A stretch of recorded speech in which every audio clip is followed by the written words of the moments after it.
the good times roll with the fun of Kernel Baseball in the Zone. Bring your family, bring your friends.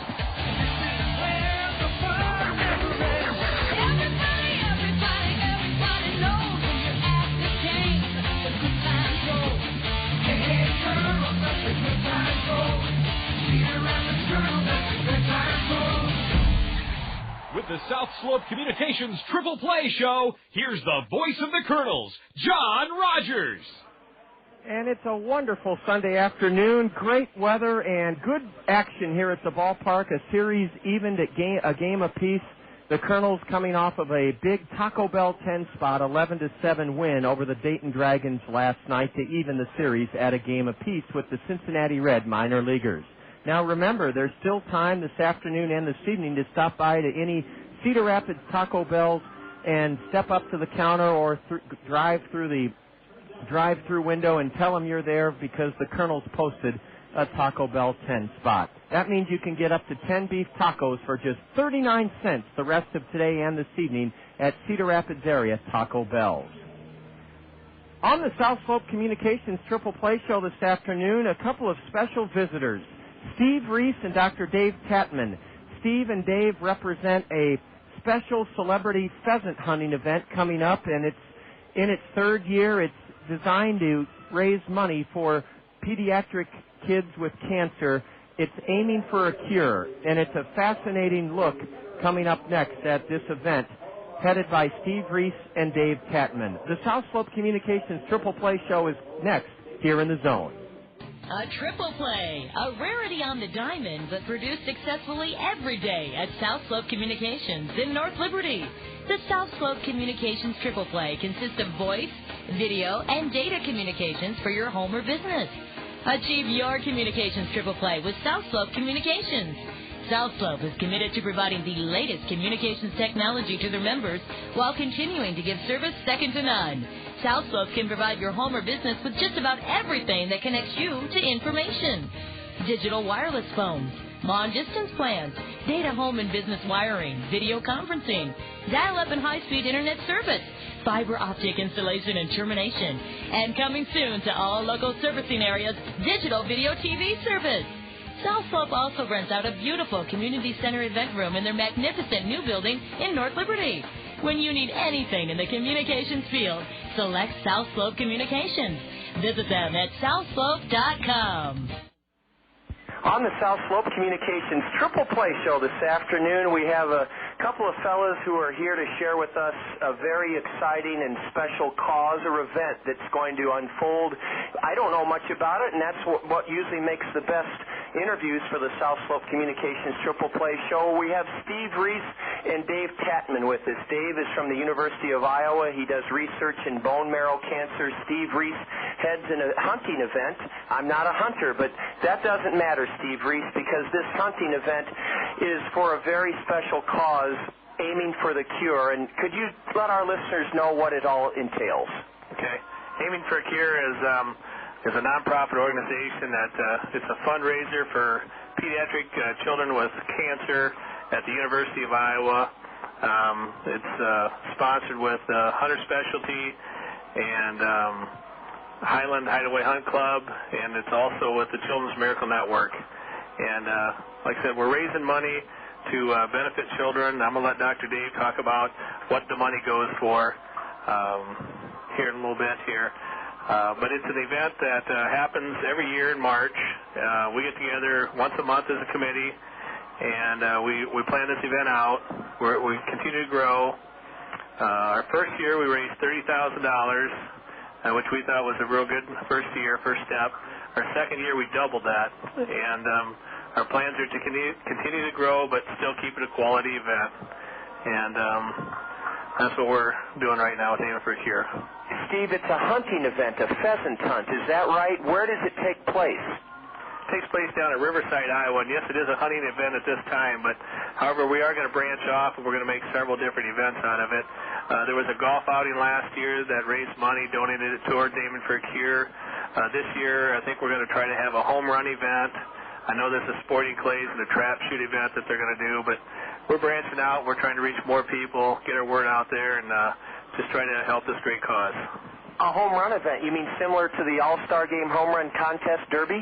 That's correct. We'd like to get high schoolers, junior high, and even adults involved in this, and just try to make some money, have a fast pitch, who can throw the fastest pitch, and the home runs and things like that. So I think it'd be a great event. You're going to have guys like me that have a little bit of an ego left from their high school playing days. Sign me up, man. I want to throw me one of those fat pitches in batting practice. Steve Reese is with us along with Dr. Dave Tatman. They're telling us about a very special event to benefit children with cancer, pediatric kids aiming for a cure. And before we take a break and then talk to Dr. Dave Tatman, Steve Reese, there are some wonderfully popular and well-known figures that are going to come in March 17th, 18th, and 19th of this next year, 2006, sort of a celebrity list. That's correct. We choose some of the key celebrities out here. Last year we had ex-NBA coach and player Bruce Kim from Norway, and also native Norway Mike Boddicker, Bubby Brister, two-time NFL quarterback, Mike Banks, Iowa State Ames. How about the kid that made the catch? Oh, yes, we had Warren Holloway there this year, along with Bob Brooks, and they came to our event and made it real special at our banquet there this year. And the Hilgenbergs are well known. The whole Hilgenberg family participates in this event in many different ways, as celebrities and as participants both. And outdoors people will recognize the name of Babe Winkleman. That is correct. Babe showed up this year. He put us on his outdoor show. Autumn Quest came up, videotaped us, put us on MediaCom. We got good publicity that way as well. Steve Reese is with us. He's telling us about an event I knew nothing about, and this is the whole purpose of the South Slope Communications Triple Play Show, is to share good news about what's going on in eastern Iowa. And we'll hear more about this event, Aiming for a Cure, a celebrity hunting event that will take place in mid-March of 2006. Standing by to join us next is Dave Tatman, Dr. Dave Tatman of the University of Iowa. This is the South Slope Communications Triple Play Show in the Zone. The Cedar Rapids Kernels want to give your child a chance to hit a home run. By picking up a free reading scorecard at the Kernels Stadium gift shop, kids can keep track of their minutes and earn great rewards.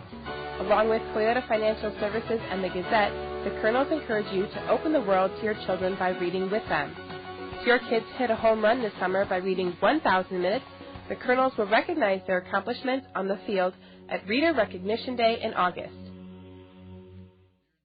There's a reason Dick Ramsey is the #1 home seller for the #1 real estate company, Skogman Realty. It's because Dick Ramsey works harder for you than anyone to make selling your home easy for you. Take Dick's one-of-a-kind home trade program. Buy one of Dick Ramsey's homes and Dick will buy yours. Dick Ramsey provides 2 other unparalleled services: a free 1-hour telephone loan approval and a free 1-hour telephone appraisal on your property. Dick Ramsey of Skogman Realty, the #1 home seller for the #1 real estate company. On the South Slope Communications Triple Play Show on this Sunday afternoon, we're learning about a very, very worthy and exciting event.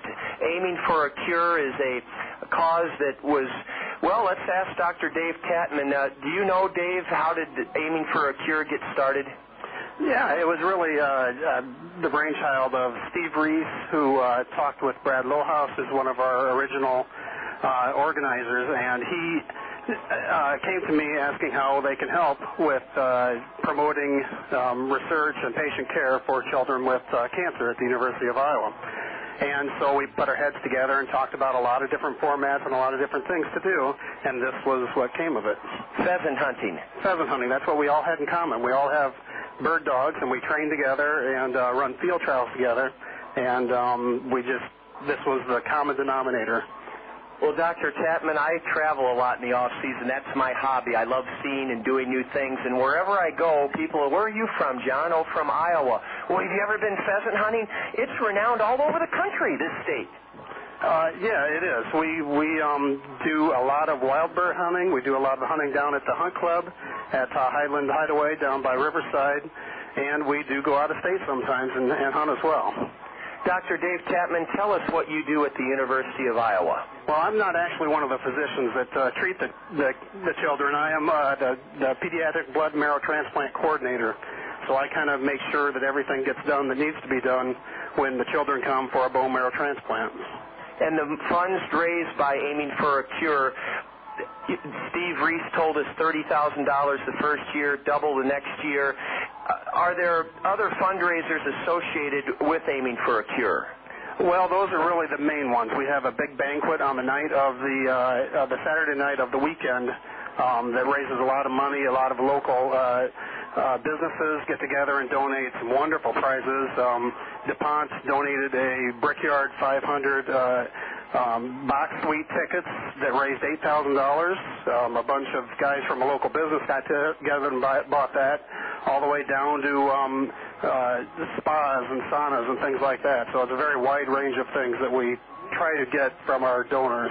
And it excites people. Oh, yeah, it is very exciting. Plus, we have all the celebrities there, and a lot of people that are not hunters that come to the banquet that like to see old Hawkeyes, Marv Cook and Mike Haight, fellas like that, and they come and they're just wonderful. They talk to people, and they're just one of the crowd. Well, finally, Dr. Dave Tatman from the University of Iowa, could you tell us who are some of the loyal sponsors that have helped you get this thing? Well, the list is endless, but maybe you could highlight just a few. Yeah, Hy-Vee helps us a lot. They provide meals for us. The Hunt Club, Highland Hideaway Hunt Club. Of course, our big one is Hunter Specialties, who put a lot of cash up front, and then they have a lot of employees that come and work at the events. They volunteer at the Hunt Club, at the banquet, everything we do. They're there between cleaning birds and everything that needs to be done, they do. And, of course, Winchester donated all the shells last year. We used something like 22,000 shells. They donated all of them. Coca-Cola brought all the soft drinks and water. Crestliner Boats was there. We have our first platinum sponsor for next year, Pro Leon of Southern Iowa, who will be there and really kicking in a lot of cash to help this thing work. Well, finally, Steve Reese, how can people like me who just heard about it be a part of it? You can go to our website. It's www.aimingforacure.com, and we have a lot of information on there. We have ways that you can fill out sponsorship forms. There's a lot of different ways you can get involved, but most importantly, you can keep updated with all of our events on our website, Aiming for a Cure. Or you can call us. Our numbers are listed on the Aiming for a Cure, Dr. Dave Tatman and myself, and we'd be happy to answer any questions on any way you can get involved in this great cause. Steve Reese, Dr. Dave Tatman, thank you so much for informing us about this. It's uplifting, it's inspiring, it's unique, and most importantly, it helps kids in need. We want each of you to enjoy a meal at Zio Giano's on the Kernels. Zio Giano's has been locally owned and operated by the Kerala family for over 20 years. For the hometown taste of Italy, nothing can match Zio Giano's. You fellas enjoy the meals at Zio Giano's. Thank you for joining us this afternoon on the South Slope Communications Triple Play Show. Thank you very much for having us. Thanks a lot. We appreciate it. Up next, legendary broadcaster Bob Brooks and I set starting lineups Game 3, Kernels and the Dayton Dragons, here in the Zone. Summer is a perfect time to enjoy fresh, colorful flowers and blooming plants. Peck's Flower Shop and Garden Center has the finest quality flowers and plants for both indoors and out. Plus, as always, all the expert advice you need to make your plants grow their best. Whether it's a single fresh flower or an entire wedding, a single household plant, or a yard of landscaping, Peck's does it all.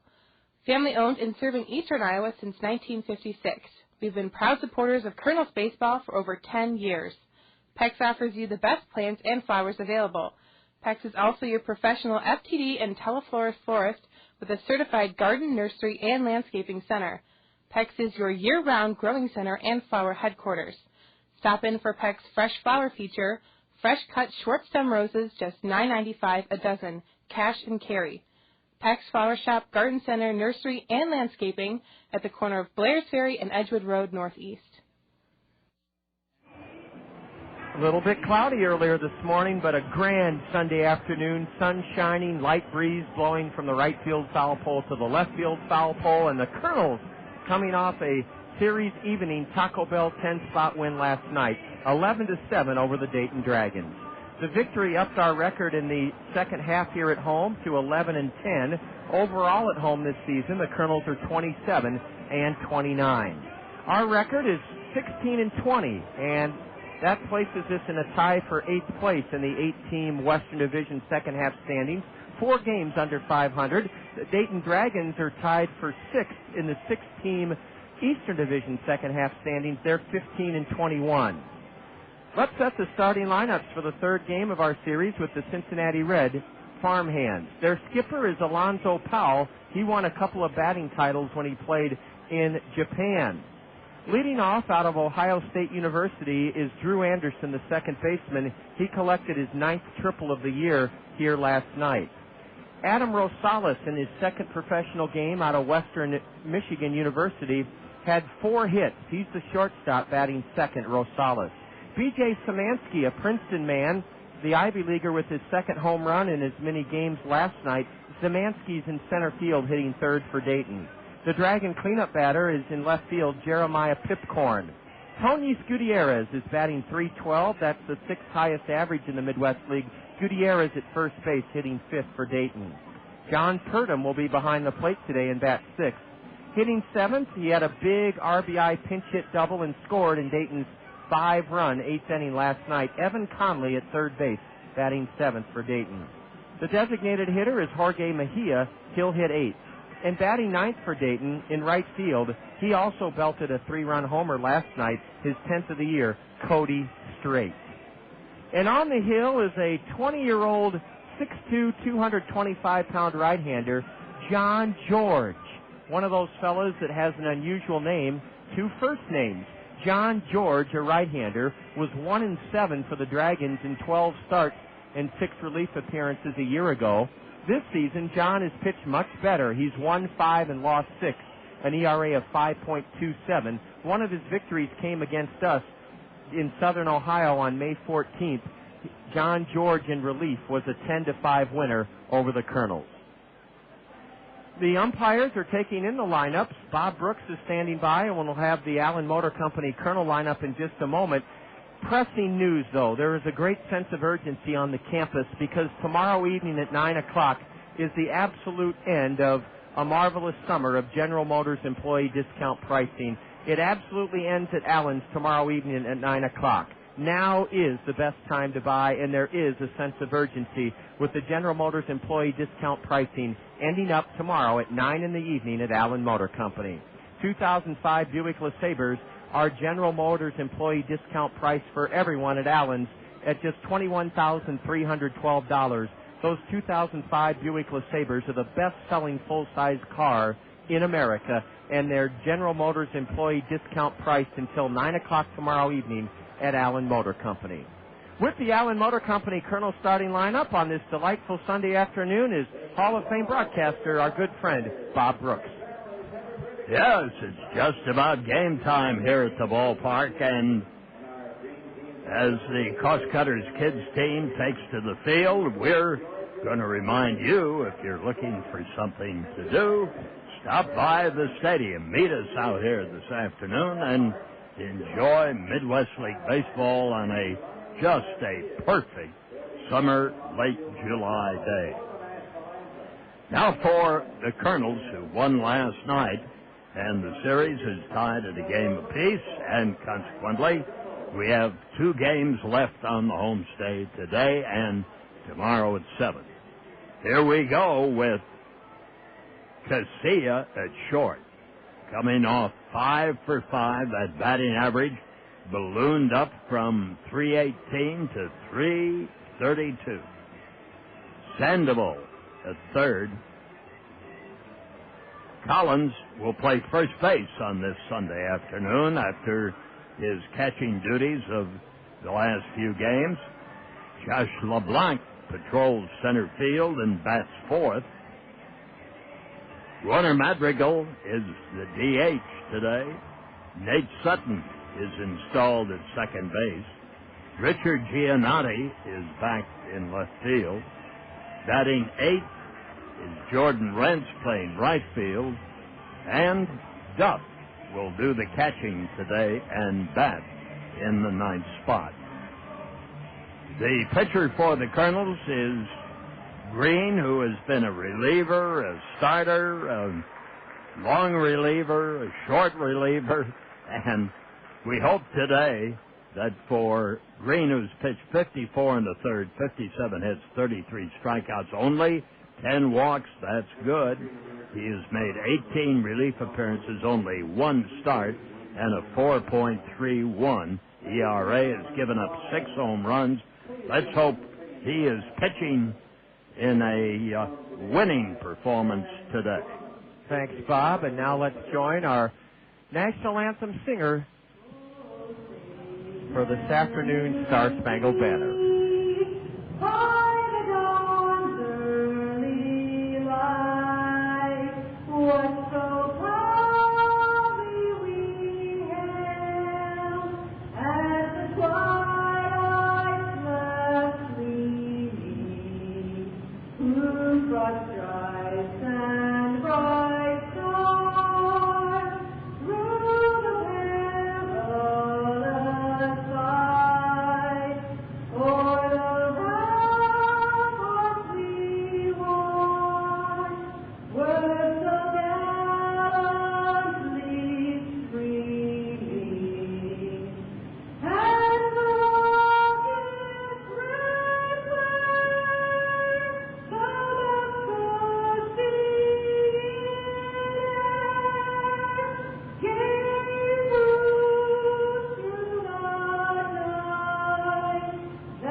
Singing of the national anthem on this beautiful Sunday afternoon before Game 3 of our 4-game series with the Dayton Dragons. The Anderson and Brown Eye Care umpiring crew is Brad Lawhead behind the plate, Ryan Stockdale on the diamond. Anderson and Brown Eye Care has moved to their new location. They're on Boyson Road now, just west of I-380 next to Intent City in Hiawatha. Anderson and Brown Eye Care not only has a full selection of contact lenses, they're now a full-service eyewear provider, so you can get glasses at Anderson and Brown Eye Care. The members of the Cost Cutters Dream Team are sprinting off the diamond toward the first base side. As Bob said, Nick Green has served a number of roles for the Kernels this season. He has a couple of saves, worked well out of the bullpen, and now he gets just his second start of the year. Nick Green pitching for the Kernels. Today's action is just ahead. This is Kernel Baseball in the Zone. A triple play, a rarity on the diamond, but produced successfully every day at South Slope Communications in North Liberty.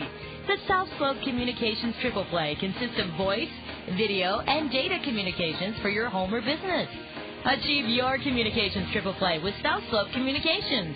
South Slope is committed to providing the latest communications technology to their members while continuing to give service second to none. South Slope can provide your home or business with just about everything that connects you to information. Digital wireless phones, long-distance plans, data home and business wiring, video conferencing, dial-up and high-speed internet service, fiber optic installation and termination, and coming soon to all local servicing areas, digital video TV service. South Slope also rents out a beautiful community center event room in their magnificent new building in North Liberty. When you need anything in the communications field, select South Slope Communications. Visit them at southslope.com. Let's set the conditions here for you. They're wonderful. Low humidity, temperature of 79, a light breeze blowing from right field towards left center, and the Kernels defensively have a battery of Nick Green and Tim Duff. On the infield, it's all-star Freddy Sandoval at third, who made 2 outstanding plays in last night's win. Alexi Casilla, who's done it all for the Kernels, 16-game hitting streak, 5 for 5 last night. Sean Rodriguez at second, and over at first is Michael Collins. Richard Giannotti's in left. LeBlanc is batting cleanup for the first time this season in center, and Jordan Wren's in right. Kernels have a different look, wearing their red knit tops for the first time in this series, and we're wearing our all-blue caps to go along with white pants. The Dragons also have a different look. They're in their black knit tops with green numbers trimmed in silver, gray trousers, and black socks. The leadoff batter is Drew Anderson for Dayton. He was 1 for 5 last night, tripled and scored in the 5th inning, and Nick Green off to a good start as he delivers a strike call to the left-handed batter Anderson out of Ohio State. Drew hitting .248, and he knocks it hard into center. That'll be a base hit.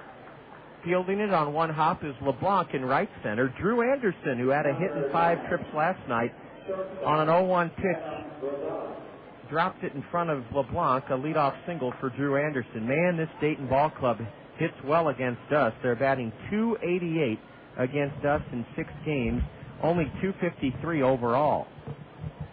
And here's a guy that will long remember last night. Adam Rosales, in his second professional game, went 4 for 5, a right-handed batter. He's bunting, and the pitch looked over and good, but the plate umpire, Brad Lawhead, said ball 1 to Adam Rosales.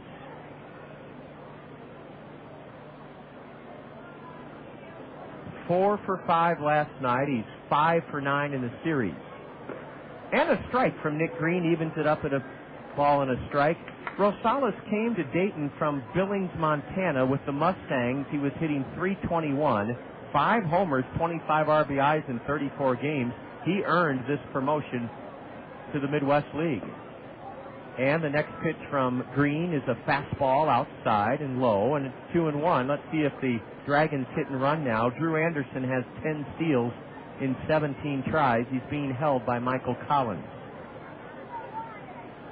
Nick Green throws over there, and no tag by Collins. Green has to be excited because this is more than a spot start. He has essentially supplanted Joe Torres in the Kernel starting rotation and hopefully will hold his spot the rest of the season.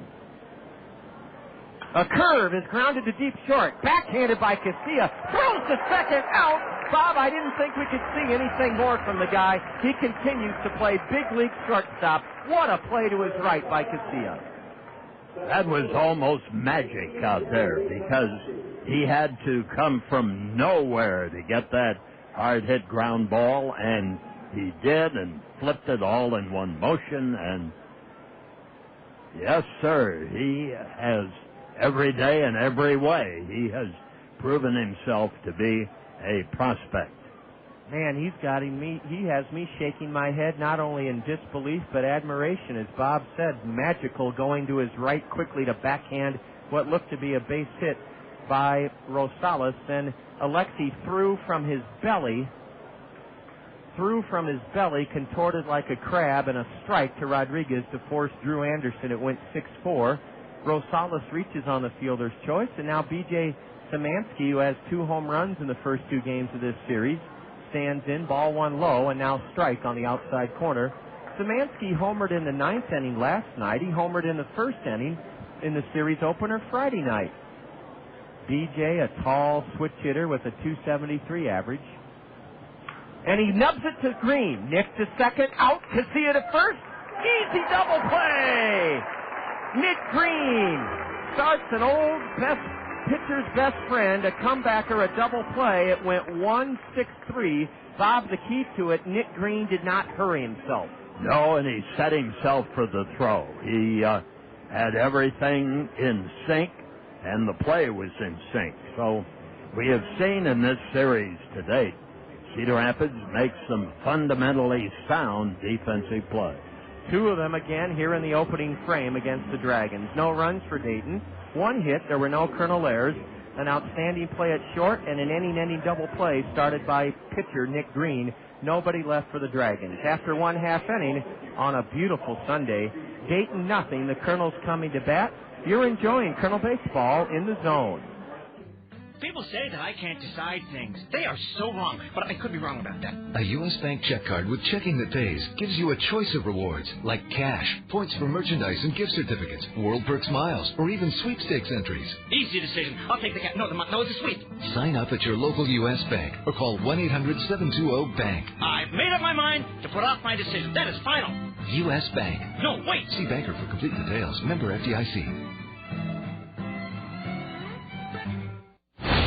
interview that can only be described as intriguing, stimulating, and downright impressive. Former Major Leaguer Mickey Rivers interviews heavyweight boxer Kevin McBride. Well, it's going to be a Latin show, you just want to get something like that. I know it ain't going to go no 10 rounds in a different zone. Now that, my friend, was deep. Learn more weekdays on the Dan Patrick Show on ESPN Radio.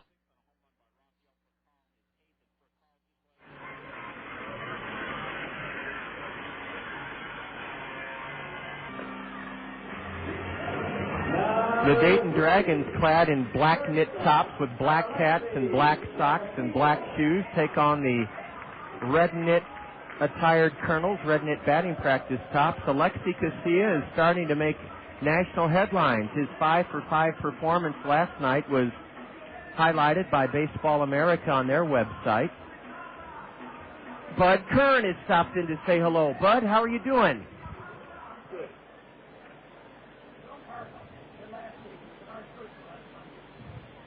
Bud has a very interesting tale as Alexi takes low. An umpire who was here last week, let's see who that might have been, Bud, last Sunday.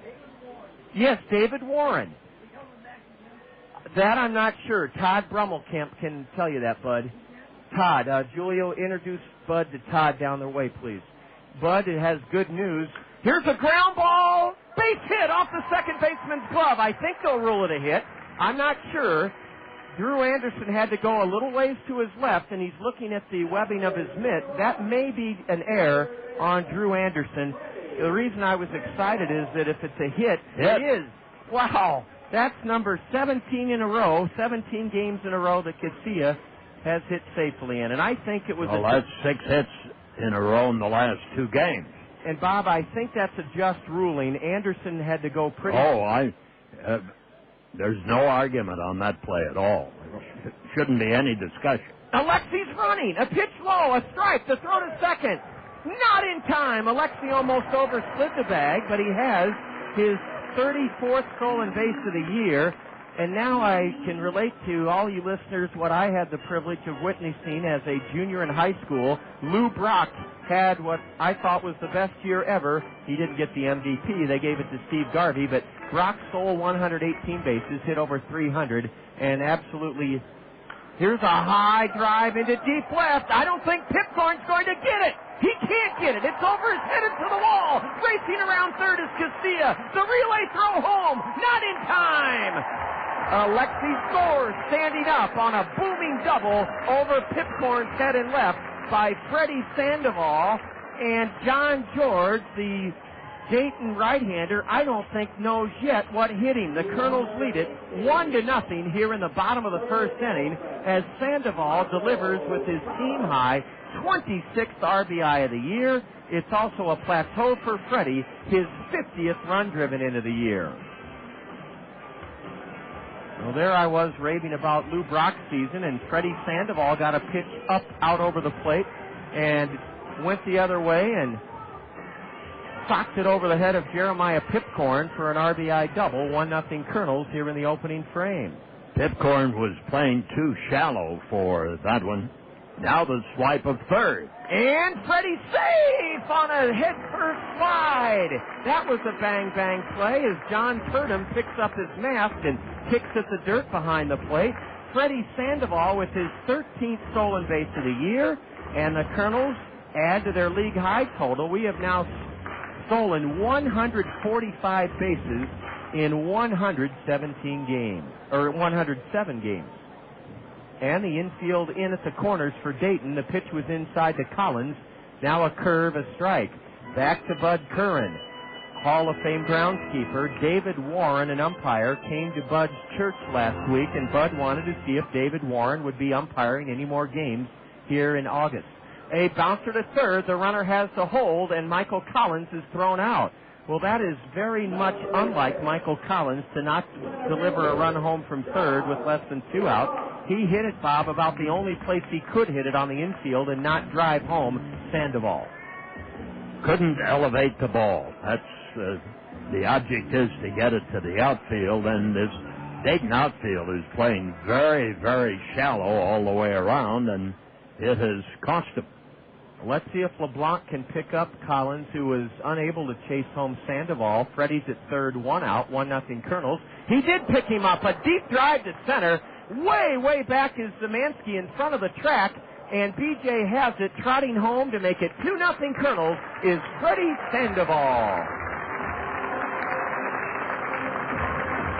The 11th RBI by LeBlanc, a 278 hitter, and he elevated the ball. Oh, yes, he did, in a big way to chase home Sandoval. LeBlanc, batting cleanup for the first time this season, shows why Bobby Magallanes entrusted that valued slot in the order to him. He just stepped into the first pitch and rammed it high and deep, about 385 feet away to dead center.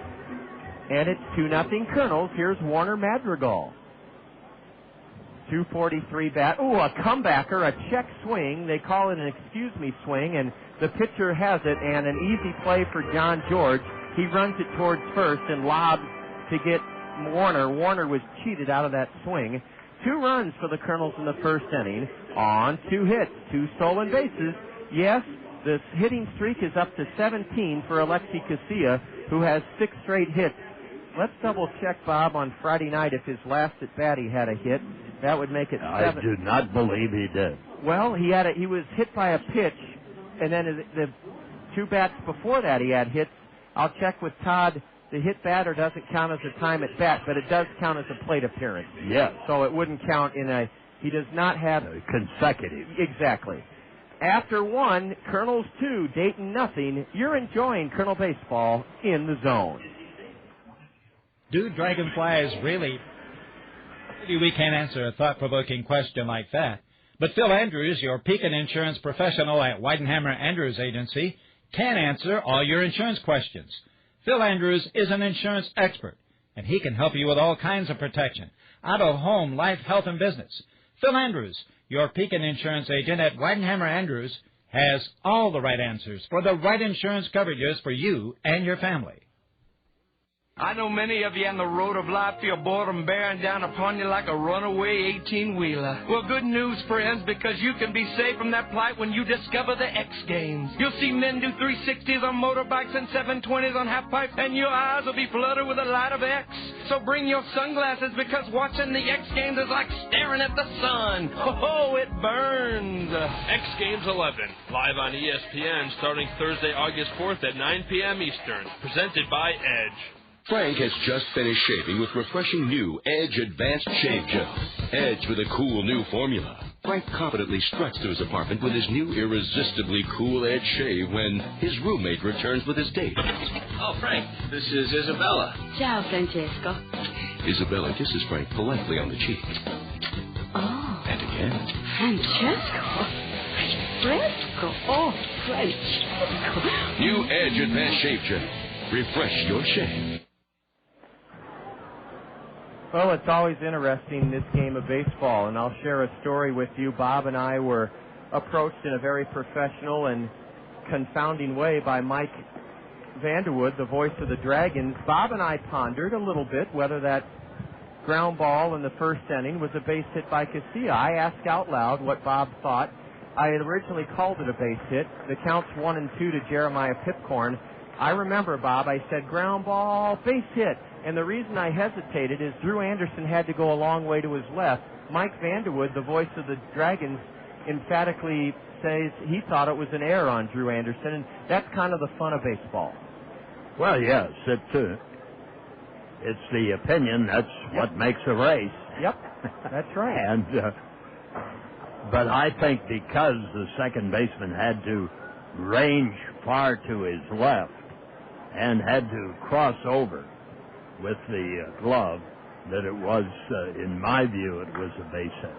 A 2-2 pitch is cranked just foul down the left field line by Jeremiah Pipcorn. 2-0 Kernels here in the second inning. I hope Mike isn't upset at thinking this is home scoring, because the official scorer thought it didn't flash up immediately, base hit. He thought about it. The 2-2 to Pipcorn. Swing and a miss on a Nick Green changeup in the dirt. Tim Duff has to retrieve it out of the dirt and throw to first for the strikeout of Jeremiah Pipcorn. one away here in the second inning.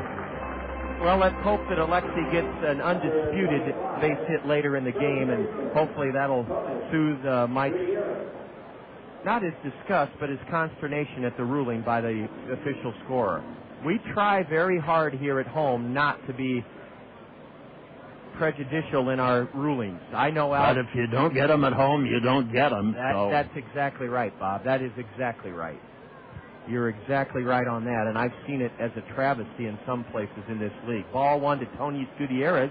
There's a strike at the knees. Tony was mysteriously lifted from the game as a pinch hitter in the 8th inning last night. He was 2 for 3. The guy that pinch hit for him had an RBI double. Here's a dribbler down the third baseline. The Kernels let it roll foul. A very good judgment by Sandoval and Nick Green. It was a check swing by the 3-0 or the 3-12 hitting Tony Gutierrez. He hustled it out, and now he has to make the long walk back towards home plate.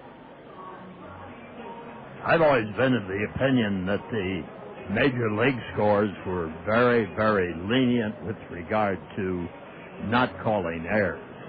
I mean, it's a good business in Major League Baseball for the teams not to have many errors.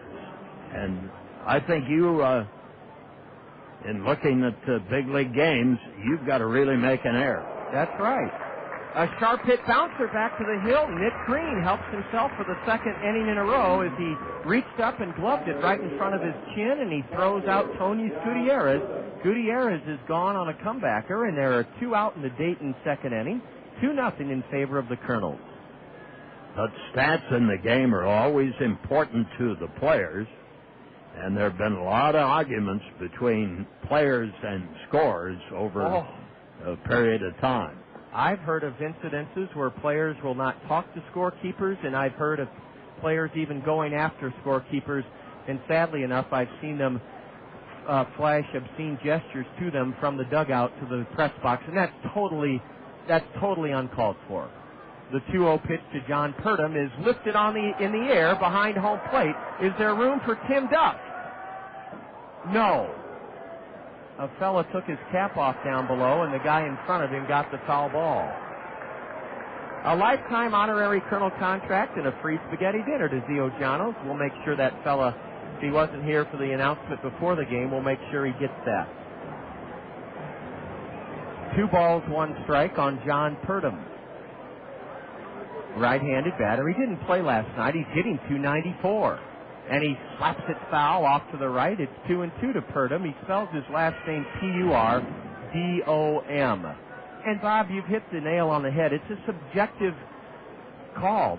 You have to use your judgment, and there's only one guy that makes the call, the scorekeeper. Here's a line drive on a 2-2 pitch, and it's into left center. Let's see if Giannotti can cut it off and hold the batter to a long single. Richard does just that with a good play to his left. And a 2-out base hit into left center by John Purdom. Second hit of the day for Dayton. A lot of times an official scorer, depending on his personality and ego, he will ask beat writers, broadcasters, other respected baseball men, hopefully, what their opinions are.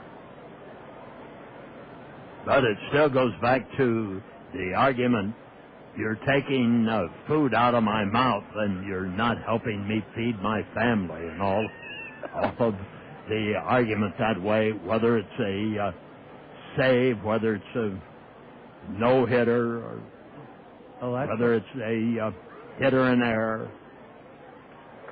Evan Conley came up as a pinch hitter in the 8th inning last night and did wonders off the Dayton bench. He doubled in a run and scored in their 5-run 8th inning. Then he singled in the 9th. Right-handed batter. Bats from a deep squat, chokes the bat, and takes the pitch high, 1-1. Evan Conley's 24 years old. He's out of Jacksonville State University. 2 for 2 last night in a pinch hitting role. He's only hitting .179 in 16 games, but it looks like he can swing the bat. He takes a changeup of beauty from Nick Green, strike 2, and Conley steps all the way out of the dirt batting circle. Well, we have a doubleheader going on out here at the stadium. Not only this ball game, but the Iowa tennis tournament is going on at the Veterans Memorial Courts.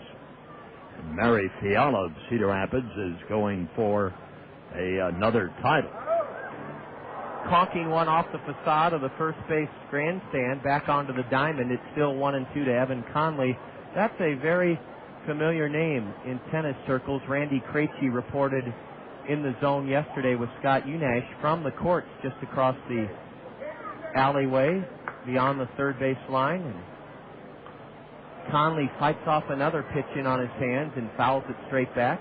Just like the ballpark and the stadium, a lot has been done to spruce up the veterans' courts, too. They're in great shape. Randy Krejci, I don't know anybody who knows more about amateur tennis in this area than he does. Well, thank goodness for him. A curve is outside. Somebody told me, Bob, that Randy started basketball officiating at age 19. Yes, he did. Man. And he has worked state tournaments and before some health problems was working as many games and as much of a schedule as he wanted. He's highly respected.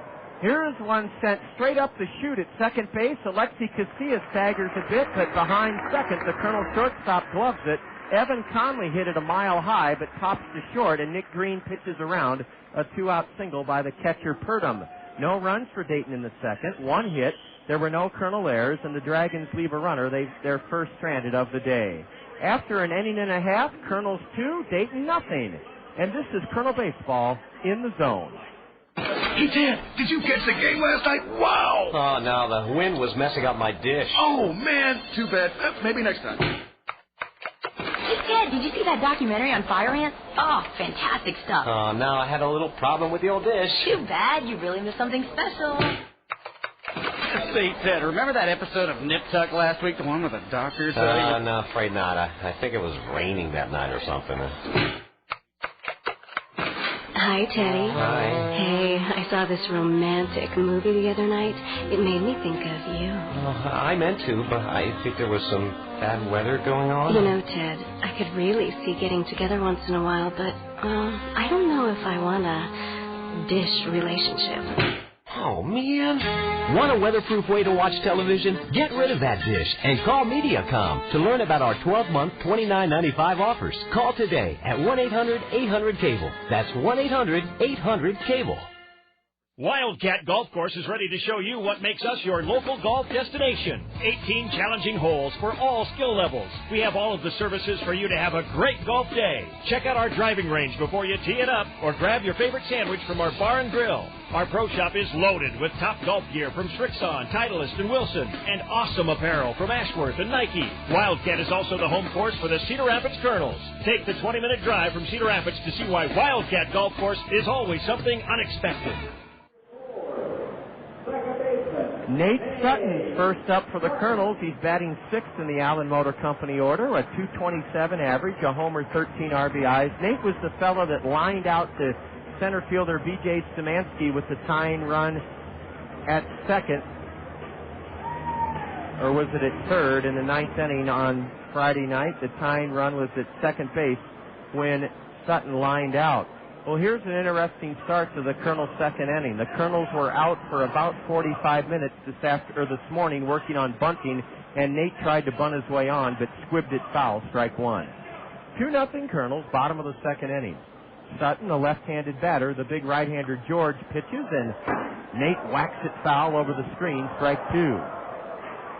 John George is from Camden Catholic High School in New Jersey. This is his fourth year of professional pitching. 1-7 with the Dragons last year, and the next delivery's high and outside. He was a 16th round pick by the Reds in 2002. He has a herky-jerky motion, too. Ground ball off the pitcher's glove. I think Sutton's going to beat it out. George retrieves it. No throw! Now, I would call that an error, and Al Grewell calls it a hit. And I understand Al's scoring. The ball was hit hard.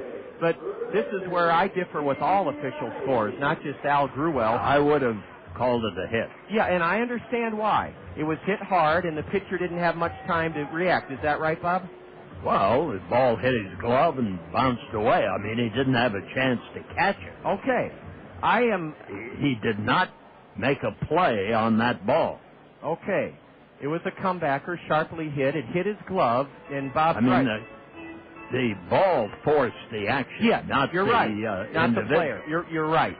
You're right. Had it been hit a little more softly, then I would say it would be an error. What I'm saying in general, and this is not Al Gruwell, this is all scores. Most scores, in my opinion, and this is what baseball is all about, opinions, are far, far too lenient on a pitcher fielding his position. But that was a hit. Sutton's running, a pitch outside, the throw to second, and it's a bang-bang play. Nate Sutton steals his 9th of the year, and he's at second. The count goes 1-1 on Richard Giannotti. Well, we're seeing Bobby Magiana's baseball here in the first 2 innings. 3 stolen bases, a couple of runs, and more on the pond. Let's see if Richard Giannotti, who is putting on a bunting clinic before the game, bunts one to get Sutton over to third. He's swinging, and it's high, a curveball. John George choked that curveball off, and Richard's ahead 2-1. Richard's a .233 batter this year, 3 homers, 22 RBIs. He did not play last night, and he only appeared as a pinch runner in the 9th inning in the series opener Friday night. George, a long look. Change up way high, and John George is behind Richard Giannotti, 3-1. 2-0 Kernels, bottom of the second, and Nate Sutton singled off the pitcher's glove and promptly stole second. The shortstop, Adam Rosales, took the throw in the dirt from catcher John Purdom. It was a close play at second, but Sutton stole it successfully. Ground ball off the pitcher, off the first baseman's mitt, and it's a base hit. Sutton never stops running, and he scores! 3-0 Kernels! Well, Bob just said we're seeing Bobby Magiana's baseball, and Bob, no better illustration than that. A line drive on one hop off Gutierrez's mitt at first. It dribbled into shallow right. Drew Anderson picked it up. Sutton never stopped running, and Drew Anderson, for some reason, just stood there. The Dayton Dragons look like they have been put in concrete out there the way they're playing here in the first 2 innings. They haven't made a move or anything, and I'm rather waiting here for the official. They haven't put another hit up on the scoreboard as yet, but they haven't put an error up either. Well, there goes the runner. He got a flying start. No throw by John Purdom. Giannotti steals an uncontested base, the 4th of the day, and we're only in the 2nd inning. Now that's one I'd give because of how hard Giannotti hit it and because how far Gutierrez had to move to his right. I would have scored it a base hit, but I could live with either. We've had some fun calls already. Swing and a miss by Renz on a 2-0 pitch. How about you, Bob? Hit or error? Well, I'm debating over this one more than I have the other two. Okay, that's fair. Because the first baseman, the glove is on his right hand, and the ball was hit to his right. I thought that he could come up with it. Or at least knock it down. He got a piece of it, and that I couldn't. I presume if I had to make the choice as an official scorer, I'd put a hit. So would I, although I would understand if Al's going to rule it an error. Al's had his hands full in the booth next door. Ball 4, and Jordan Renz is aboard on a walk. It's 3-0 Kernels. We're in the 2nd inning. Giannotti has driven home Nate Sutton with a hit or we don't know yet whether it's going to be a hit or an error charged on Tony Gutierrez, but Bob, we're hit. All right, there's the ruling. And boy, did Al ever think long and hard about that one, just like you did, Bob. Yes, it could have been called either way. It really could have. And hopefully our good friend Mike Vanderwood. But I give whether they're visitor or home, I would give some advantage to the batter, I think. Ball 1 is low. I mean, it's hard enough to make contact with the ball as it is. Hardest thing in sport to do. Ball 1 is low to Tim Duff. Tim hitting 138 in 8 games, looking for his first Kernel RBI, and John George looks really rattled, Bob. He looks upset at himself. Well, Dayton just isn't executing. They look as if they're taking a Sunday siesta here. Duff? Maybe they are. Tim Duff hits one way back in deep left center. It'll be caught by Zemansky. Tagging at second and rumbling over to third is Richard Giannotti. The Dragons miss the cutoff man. And second base unoccupied. Another error committed. Well, I won't say another. It's the first error committed by the Dragons, but another piece of sloppy play. It'll be an error on B.J. Zemansky. He missed the cutoff man. And as Giannotti tagged and went from second to third, Renz took second base on a throwing error on the center fielder. Or will they say Renz was tagging up? I don't know. Maybe they'll just say Jordan was tagging on the play and not charge Zemansky with an error. Good at bat for Tim Duff. He moves two base runners up on his fly into deep left center. And nobody out. Ball one low. 1-0 to Alexi Casilla, who's trying for his 7th straight hit in this game. The infield is in for Dayton. 3-0 Kernels. Second and third, only one out here in the second inning. A high drive into right. This will score another run. Cody Strait is in front of the warning track. He has it. Giannotti scampers home on the sacrifice fly by Alexi Casilla. 4-0. Renz hooked it from second to third on the sacrifice fly by Alexi Casilla.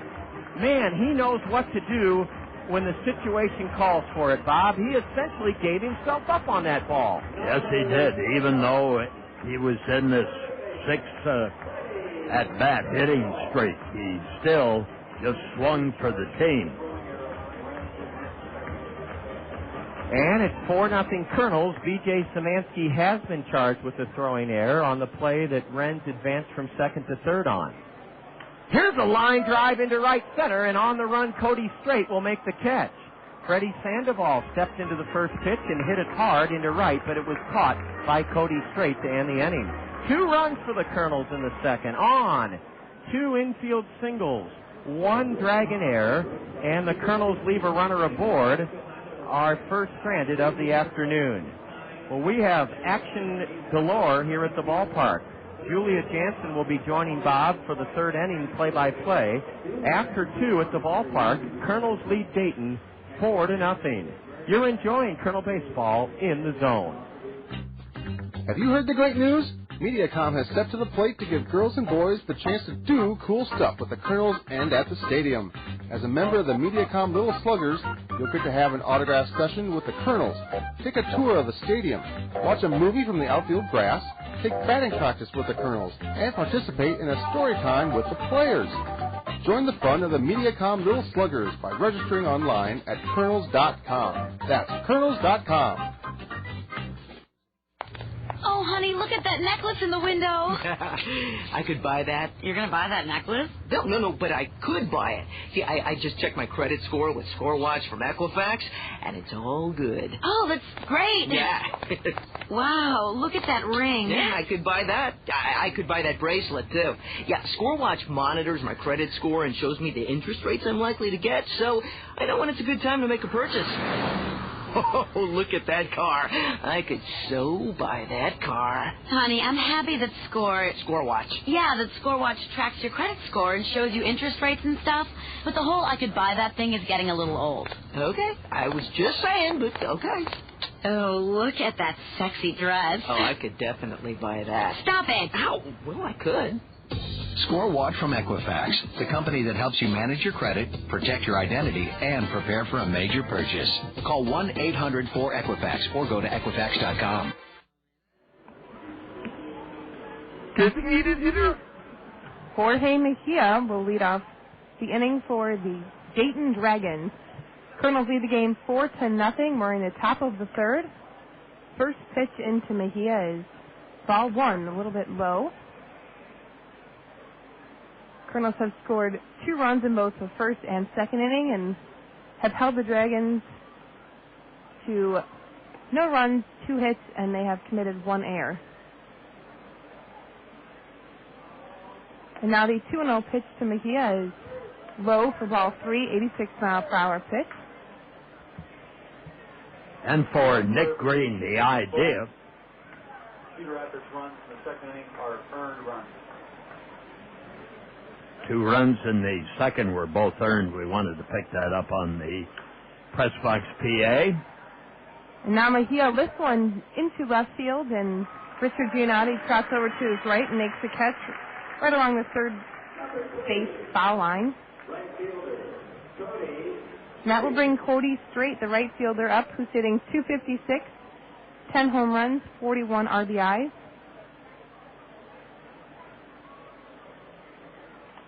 Strait is 21 years old. He's listed as 6'1", 181. He attended Ranger College and the University of Evansville. And the first pitch to Cody Strait from Nick Green is strike one. One gone here in the top of the third. Kernels lead the Dragons 4-0. And now the 0-1 pitch is fouled back. It bounces off the rafters above us and into the audience. For Nick Green with a 4-0 lead after 2 innings, the idea here is to throw strikes to make the batters put the ball in play. Now the right-hander Strait taps the ball foul down the third base line. He'll do it again. No balls and 2 strikes. And Nick Green's history, as we talked about at the start of the game, Julia, is pretty good. Now over 56 innings, and he's given up only 10 walks.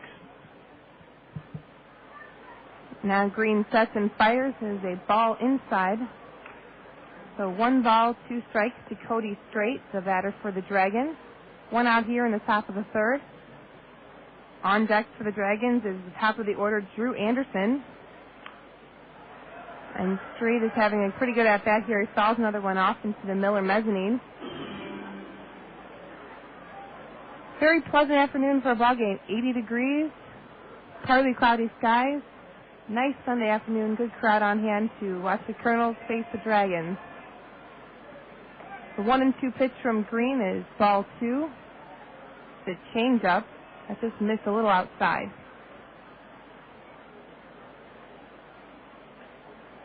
So even count now to Cody Strait, and Green sets and fires the ball inside. Full count now. Tim Duff behind the plate tonight walks halfway out to the mound and yells something out to Nick Green. And now the payoff pitch from Nick Green will be on its way. And again, tapped foul down the third base line. Green has probably given him at least 7 or 8 pitches now from this at-bat. Yes, Strait is making him work. 4-0 Kernels. Kernels won last night in a score-a-thon with Dayton. And it was Cody Strait who had a 2-run homer in the 5th inning. Or, excuse me, a 5-run 8th inning. There we go. And he doesn't get one out of the park this time. It sends it deep into right center field, and Jordan Renz trots over to make the catch. And that will bring Drew Anderson, the leadoff batter for the Dragons, up to the plate.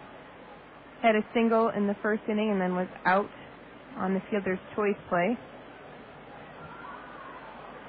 And the finale of the series in the home state tomorrow at 7.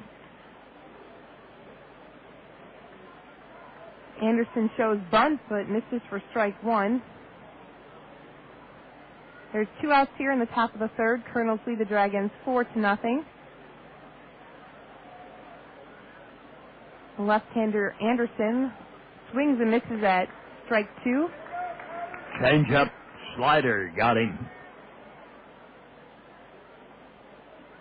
The Lynn Area Credit Union is here today. They have a huge crowd with us. And there's a big swing on at strike 3 to retire the Dragons here in the top of the third inning. Nick Green has struck out 2 already in the game. And there are 3 up and 3 down. No runs, no hits, and no errors. They didn't leave any men aboard. That's the way you pitch when you have the lead at 4-0. Sounds good. The Kernels lead the Dragons 4-0. We'll be back with the bottom of the third. You're enjoying Kernel Baseball here in the Zone. To make your landscaping dreams become a reality, see the experts at Keen's Material. Retaining walls, custom patios, walkways, and steps, Keen's Material has all the hardscape elements needed to complete your landscaping project. Need ideas? Visit Keene's Outdoor Display Area on 12th Avenue Southwest to see over 100 products showcased. Let your property reach its full potential with help from the experts at Keene's Material. Visit Keene's in Cedar Rapids, Coralville, and Eldridge, or on the web at KeenesMaterial.com. Are you in debt way over your head? Do you have $4,000, $6,000, $10,000, maybe even more in credit card bills? Want to get out of debt? Gather those bills and let the agencies offering Care One Credit Counseling Services help you. Here's our number: 800-233-4985. 800-233-4985. If you're behind in paying your medical bills, your personal bills and loans, and you've been on the receiving end of one collection call, and you want to stop those calls immediately, call Care One Credit Counseling Services for a consultation and debt analysis. Some of our customers save up to 57% on their monthly payments. If you're over your head in debt, gather your bills right now and call Care One Credit Counseling Services for your consultation, debt analysis, and licensing information. Here's the number: 800-233-4985. 800-233-4985. That's 800-233-4985.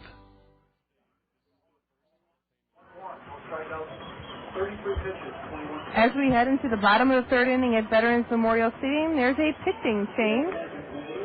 James Morrison will start on the mound, replacing John George, who went 2 innings. We have the line on Morrison here, number 28. 6'2", 200-pounder out of Bradenton, Florida. And he is 0-4 so far this year. 5.87 ERA, 46 innings pitched, 59 hits, 43 runs, 30 of them earned, 6 homers. He's hit a half a dozen batters, walked 15, struck out 27, and the piggybacking of the pitching is still continuing for Dayton. The last time we saw James Morrison pitch was back on Sunday. It was May 15th. He pitched 3 1/3 innings, gave up 1 run, 1 hit, had a strikeout, and no walks. He was credited with the save for that game.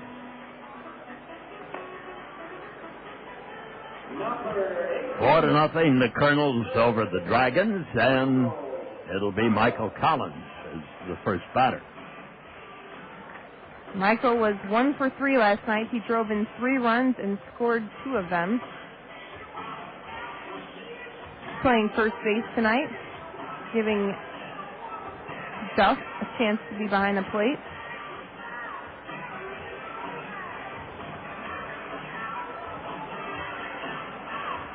Collins grounded out in the first inning. Now as everyone gets set here with the new pitcher, James Morrison, for the Dragons. Kernels lead the Dragons 4-0 after 2 runs in both the first and second inning. Now the first pitch to Michael Collins is swung on for strike 1. Josh LeBlanc is in the on-deck circle. And following him will be Warner Madrigal.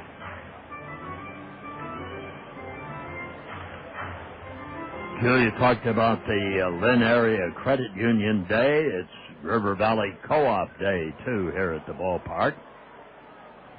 Michael Collins fouls the ball off, it looks like his shin, and he goes down on the ground.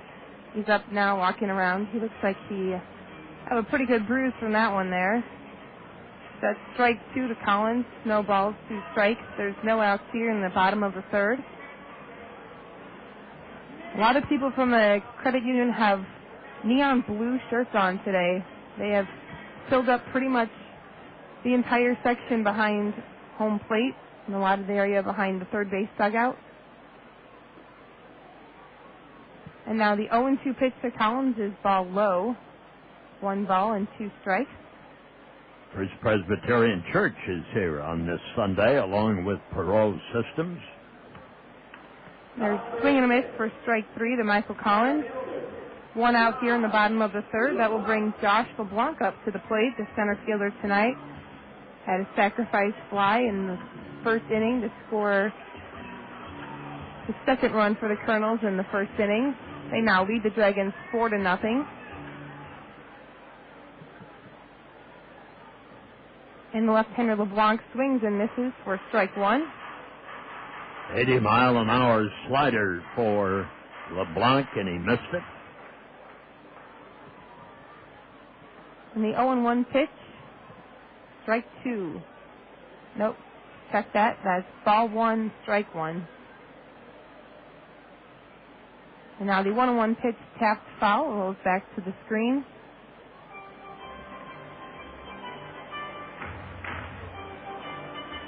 Josh LeBlanc is hitting .278, no home runs, 10 RBIs. He has 2 doubles and 3 triples. He's hitting the number 4 spot tonight. He gets another piece of another one and sends it down right in front of the third base dugout. 2 Dragon players lean over the railing and try and pick up that ball. Kernels had been playing with a bit of fire today with 4 stolen bases in the first 2 innings. Josh LeBlanc was 2 for 5 last night. He drove in 2 runs in the Kernel victory over the Dragons. The 1-2 pitch is a ball outside, 76 mile per hour.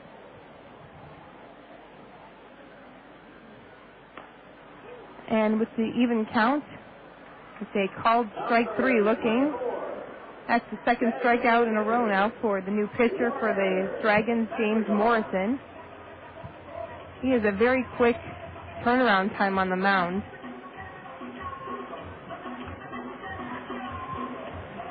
For which the infielders will admire him. And now Warner Madrigal, the designated hitter tonight, will step in and take a look at ball one outside. It was low and away. Madrigal grounded out to end the first inning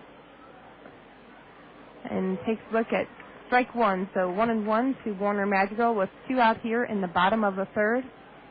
Kernels lead the Dragons 4-0. And Warner gets a piece of one and sends it bouncing to the third baseman. Evan Conley makes a diving play, throws to first to Gutierrez, and it was a 5-3 play to end the third inning for the Kernels. There's 3 up and 3 down. James Morrison looks good on relief for John George.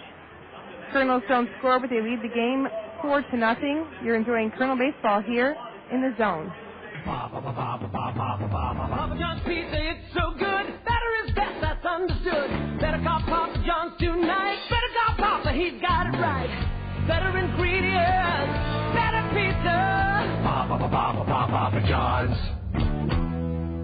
Attention baseball fans, call your local Papa John's for our home run special. Get a large pizza with up to 3 toppings of your choice for only $9.99. Papa John's. Better call Papa. Oh, honey, look at that necklace in the window. I could buy that. You're going to buy that necklace? No, but I could buy it. See, I just checked my credit score with ScoreWatch from Equifax, and it's all good. Oh, that's great. Yeah. Wow, look at that ring. Yeah, I could buy that. I could buy that bracelet, too. Yeah, ScoreWatch monitors my credit score and shows me the interest rates I'm likely to get, so I know when it's a good time to make a purchase. Oh, look at that car. I could so buy that car. Honey, I'm happy that ScoreWatch. Yeah, that ScoreWatch tracks your credit score and shows you interest rates and stuff. But the whole I could buy that thing is getting a little old. Okay, I was just saying, but okay. Oh, look at that sexy dress. Oh, I could definitely buy that. Stop it. Ow, well, I could. ScoreWatch from Equifax, the company that helps you manage your credit, protect your identity, and prepare for a major purchase. Call 1-800-4EQUIFAX or go to Equifax.com.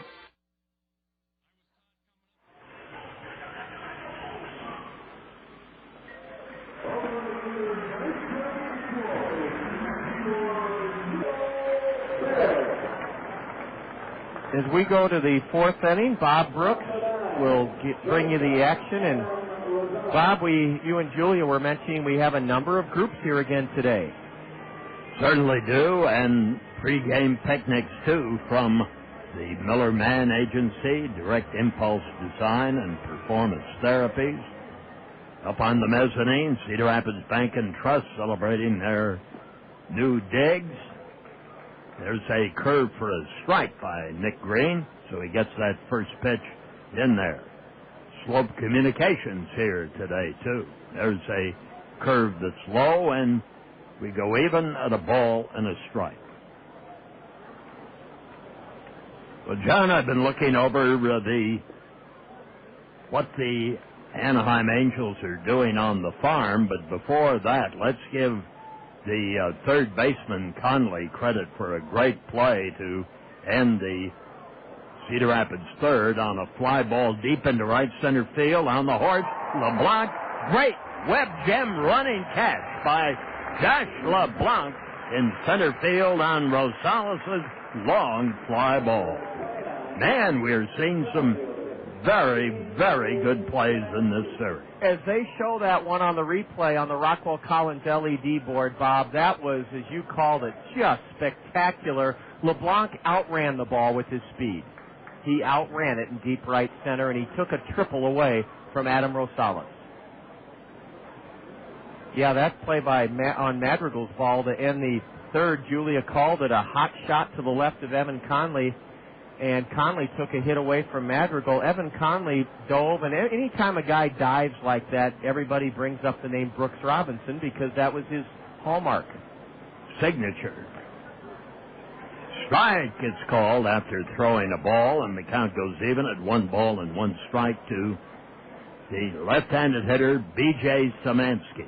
Swing on a change of pace. Right now, Green is working in a good flow. He's getting that ball in there, making them hit it, doing the things you should do with a 4-0 lead. Now the pitch. Swung on, change up again behind first. It's playable, and playing it is Michael Collins, who tags the bag, and 2 men are gone here in the top half of the 4th inning. Well, I was talking about the L.A. Angels organizational leaders. Cedar Rapids batting champ of a year ago, Howie Kendrick, is the best hitter in the whole organization at 368. But not far behind is Alexi Casilla. There's the pitch. Strike gets called to the right-handed batter, Jeremiah Pepcorn. Jeremiah swings and misses. Now Green is humming that ball. He's throwing sliders and curves, getting it in the strike area. Strike 2's the count. Curveball, low and away. Tried to get him to dump on that one. Didn't go for it. Ball 1, strike 2. Here's the pitch. Swung on, and a fly ball to left. Playable for Giannotti. He's there. Loves it, and 3 up, 3 down, and now 7 have been retired in a row by Nick Green. Nick Green has settled in, and Cedar Rapids is, at this juncture of the game, getting another good starting performance, which would give them at least 4 in a row, including the last game in Fort Wayne. Fernando Rodriguez, 8 innings, a 2-0 loser. You're right, Bob. That would make it another inning or 2 from Nick Green would make it 4 very good starts in a row. We'll have more baseball. You're listening to Kernel Baseball in the Zone. Are you ready for a little racing? The Zone, ESPN Radio, 1600 AM, and Hawkeye Downs want to help you take the family to the races without blowing out your wallet. The last Friday of every month is now the Zone 1600 Family Night. Just click on the zone1600.com and print the special Family Night coupon. Take it to Hawkeye Downs the last Friday of the month, and 2 adults and the kids get in for just $16. 16 simoleons to see the hottest racing in town? That's freaking unbelievable. Get your valuable coupon today at the worldwide headquarters of the Zone, thezone1600.com. And we'll see you at the Zone 1600 Family Night at Hawkeye Downs, the last Friday of every month, all summer long. Hawkeye Downs Racing. Another killer deal from your home of Hawkeye Downs Racing on the radio. The Zone, ESPN Radio, 1600 AM. Iowa Realty sells more homes in Lynn and Johnson counties than any other real estate company. This success is no accident. innovative use of the Internet, TV exposure, newspaper, and direct mail allow Iowa Realty to provide the latest in marketing tools to their agents and clients. Serving the Cedar Rapids, Iowa City corridor, Iowa Realty's 150 full-time realtors offer the best in real estate, mortgage, and escrow services. Iowa Realty, pleased to be Eastern Iowa's best source for professional real estate service. Last half of the fourth inning, and the Kernels up with 4 runs, 4 hits, no errors, 4 stolen bases, and no runs, 2 hits, and an error for Dayton. The ball is bunted foul off to the left by Nate Sutton, off the throw by right-hander James Morrison. In talking about how some of the ex-Kernels are doing, Brandon Wood continues hot. Listen to these numbers for Brandon. 323 average. He has 78 runs, 132 hits, 34 home runs, and 90 runs driven in for Rancho Cucamonga. How about those numbers? There's a foul off to the left for Nate Sutton. Just a year ago, Brandon was an up-and-coming but quickly tiring shortstop with the Kernels. There's a high bouncer back to the mound, fielded by Morrison. Throw, he let her rip, and he gets Sutton at first. 4 in a row for James Morrison, the right-hander, in relief of starter John George. And, boy, we sure did. It's funny, Bob, you see a kid play every day like Brandon Wood. I said throughout last season I thought he was our most valuable player because he hit so well. And he was. Yeah, he hit so well in the clutch, and that doesn't even take into account the fielding he did at shortstop. He made some dazzling plays to his left, to his right. And you're right, he just ran out of steam the last 2.5, 3 weeks of the season. His bat speed slowed down, but there's a high fly ball into shallow left center. Rosales is there. He gloves it, and 2 men are gone. Giannotti flies out to short. Jordan Rance comes on. Well, let's not leave out Greg Porter. You remember the big tight end out of Texas A&M who had all kinds of trouble hitting close to 200. He really could not hit his weight here in Cedar Rapids. Well, he's probably just as muscular as he was, but his average has increased to 300. There's a swing on a curveball, and it's missed by Jordan Rance. Porter is batting 300. He's had 9 home runs. I think he had 1 home run when he was here. Here's the pitch. Swung on. Another swerve that goes over the outside, and the count moves along to a ball and 2 strikes. Morrison doing what Nick Green of the Kernels has been doing, getting that first pitch in there. This ball drops low and outside, and it's ball 2, strike 2.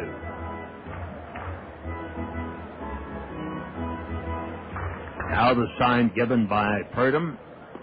Curveball just missed over the outside corner. We go 3-2.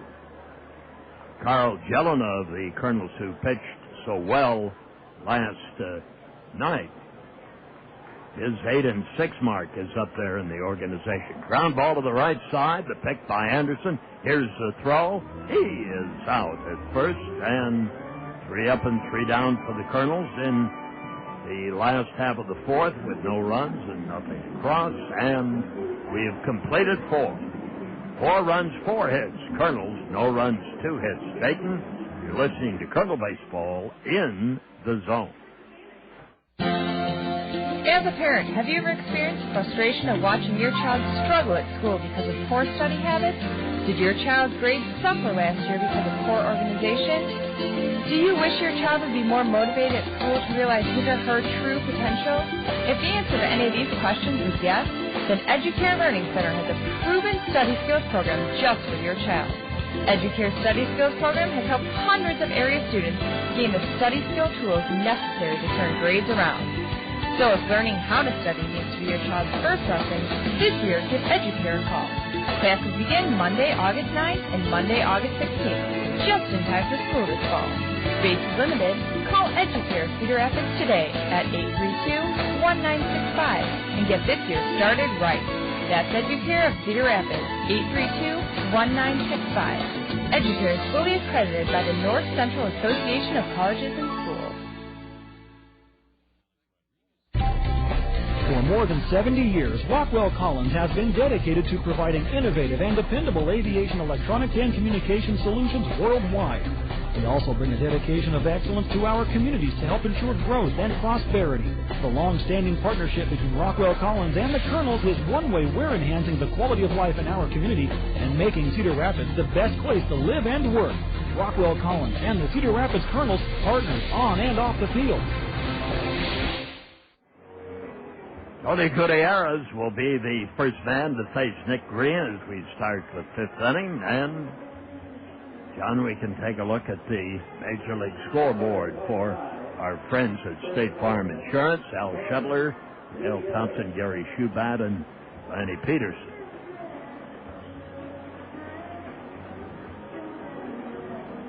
Tony Gutierrez, left-handed batter against the right-hander Nick Green.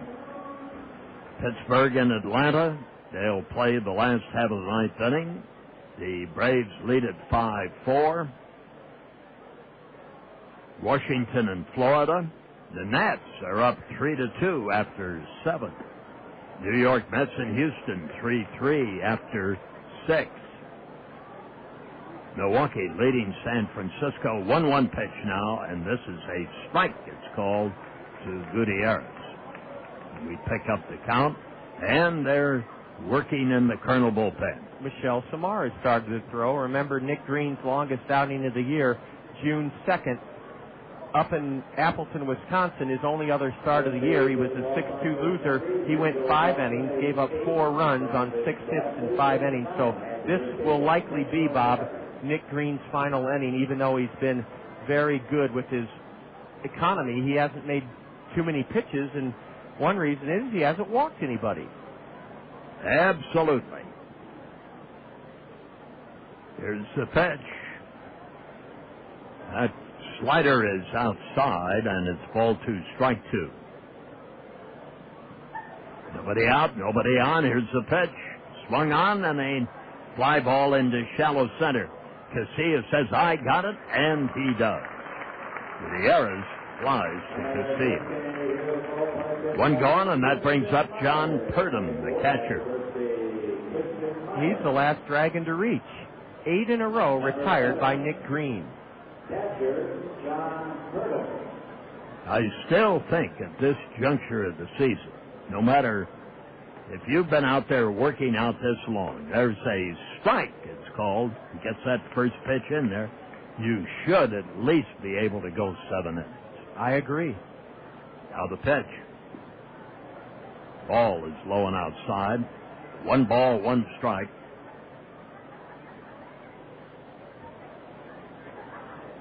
Now the delivery. There's a swing and a foul back. I think at this level it teaches a pitcher when he goes up in class to when he gets to the 5th inning, if he has a lead, he starts to look to the bullpen. That's exactly what it conditions them to do that. And a lot of people are harsher in their assessment. They pretty much say we get a pacifier out and put it in the pitcher's mouth and that we baby them. Ball and 2 strikes. You certainly don't want them to get injured, but no. For the same token, if they're cruising along and have no problems, why not let them cruise? There's a ball that's inside. Ball 2, strike 2. Bob Gibson felt it was a personal insult to his manhood and his professionalism if he didn't finish a game. Now the pitch. Swung on and tapped to the second baseman. Sutton the throw. Collins takes it. 2 are gone. Purdom rounds out from second to first. Arizona leading the Cubbies today after 5 innings of play, 9-1.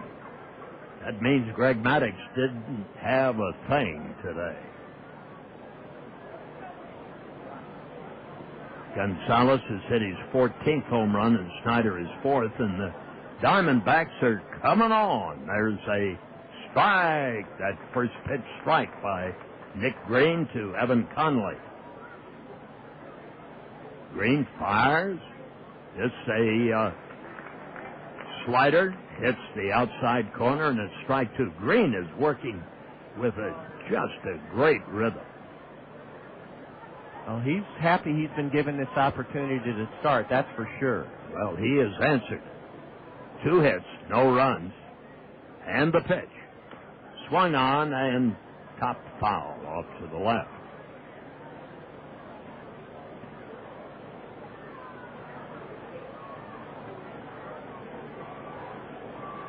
And he's retired 9 in a row, trying to make it 10, and that'll be his work for this Sunday. Now the pitch. Swung on, fly ball into center. On the move back, LeBlanc, he's there, he's got it. And that retires the side. Fine pitching performance by the right-hander of the Kernels, Nick Green. No runs, no hits, no errors, and we have completed 5 innings here at the ballpark. Cedar Rapids Kernels lead it 4-0. Out of the box quick in this game with 2 in the first, 2 in the second. You're listening to Kernel Baseball in the Zone. As a parent, have you ever experienced frustration of watching your child struggle at school because of poor study habits? Did your child's grades suffer last year because of poor organization? Do you wish your child would be more motivated at school to realize his or her true potential? If the answer to any of these questions is yes, then EduCare Learning Center has a proven study skills program just for your child. EduCare Study Skills Program has helped hundreds of area students gain the study skill tools necessary to turn grades around. So if learning how to study needs to be your child's first lesson, this year give EduCare a call. Classes begin Monday, August 9th and Monday, August 16th, just in time for school this fall. Space is limited.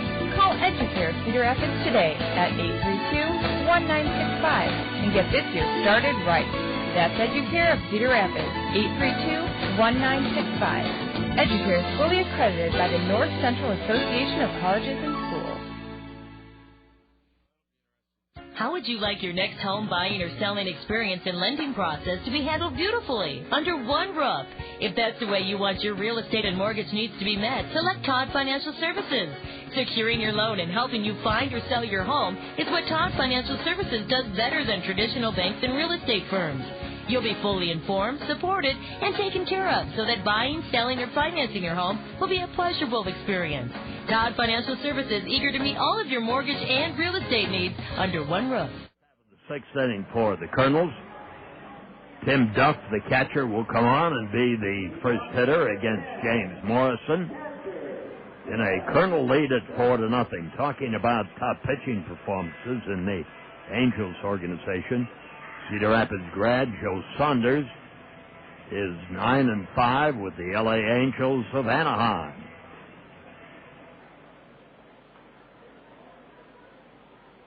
Jelena 8-6. Rafi Rodriguez out at Rancho started the year here. There's a strike delivered by Morrison to the right-handed batter Tim Duff. Rodriguez is 8-4 at Rancho, has a 4.28 ERA.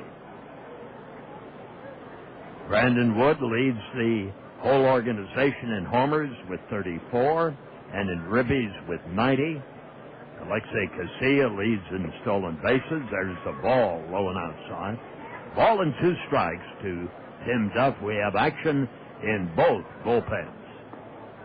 Now the pitch.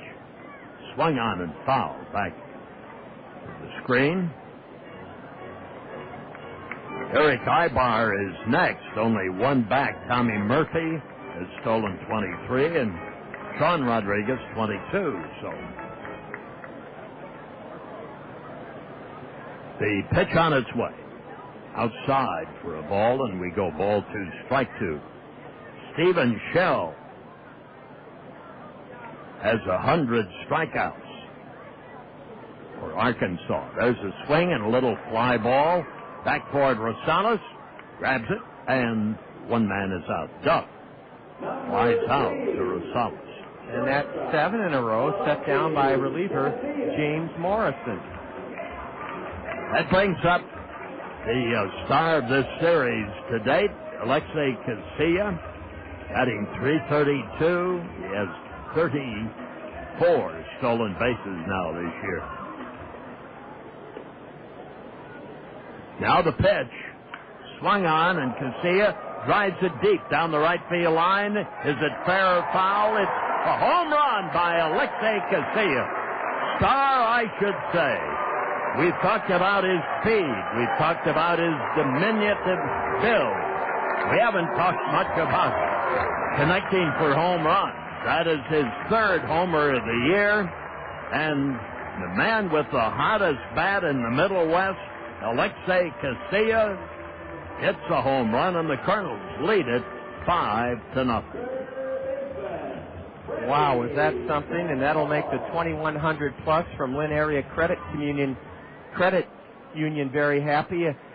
Andrea Murphy was so busy this morning getting ready for this big event with Lynn Area Credit Union, Bob. It slipped her mind, and I'm sure glad that someone gave us an alert that in the bottom of the fifth inning, Joni Bruns, swinging a little fly ball dumped into center field for a base hit by left-handed batter Freddy Sandoval.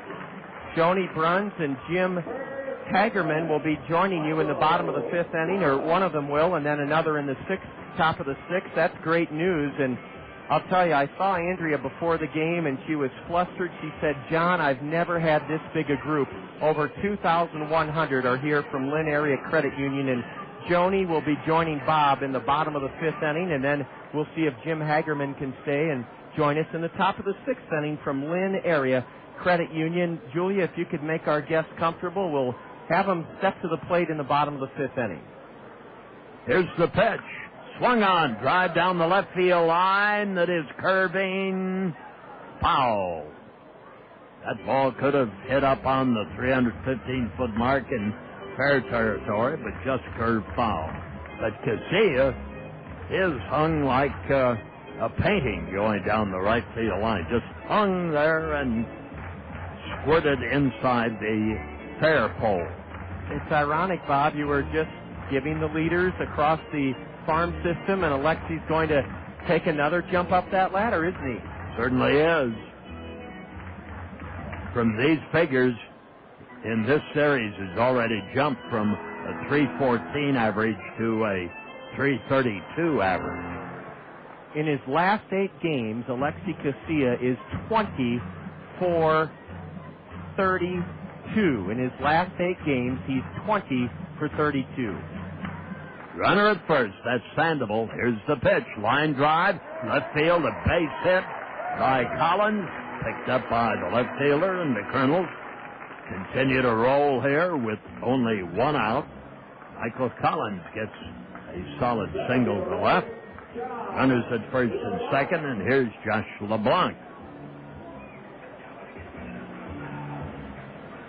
It's great to have Lynn Area Credit Union with us because I see their billboards around town, and I hear them on 104.5, and I'm sure they've brought not only their employees to the ballpark today, but also a lot of their members are here as well. And any credit union, Bob, they thrive on membership. You're not a credit union unless you have members, and I can't wait for Joni and Jim to tell us about who they invited to their big, big day here at the ballpark.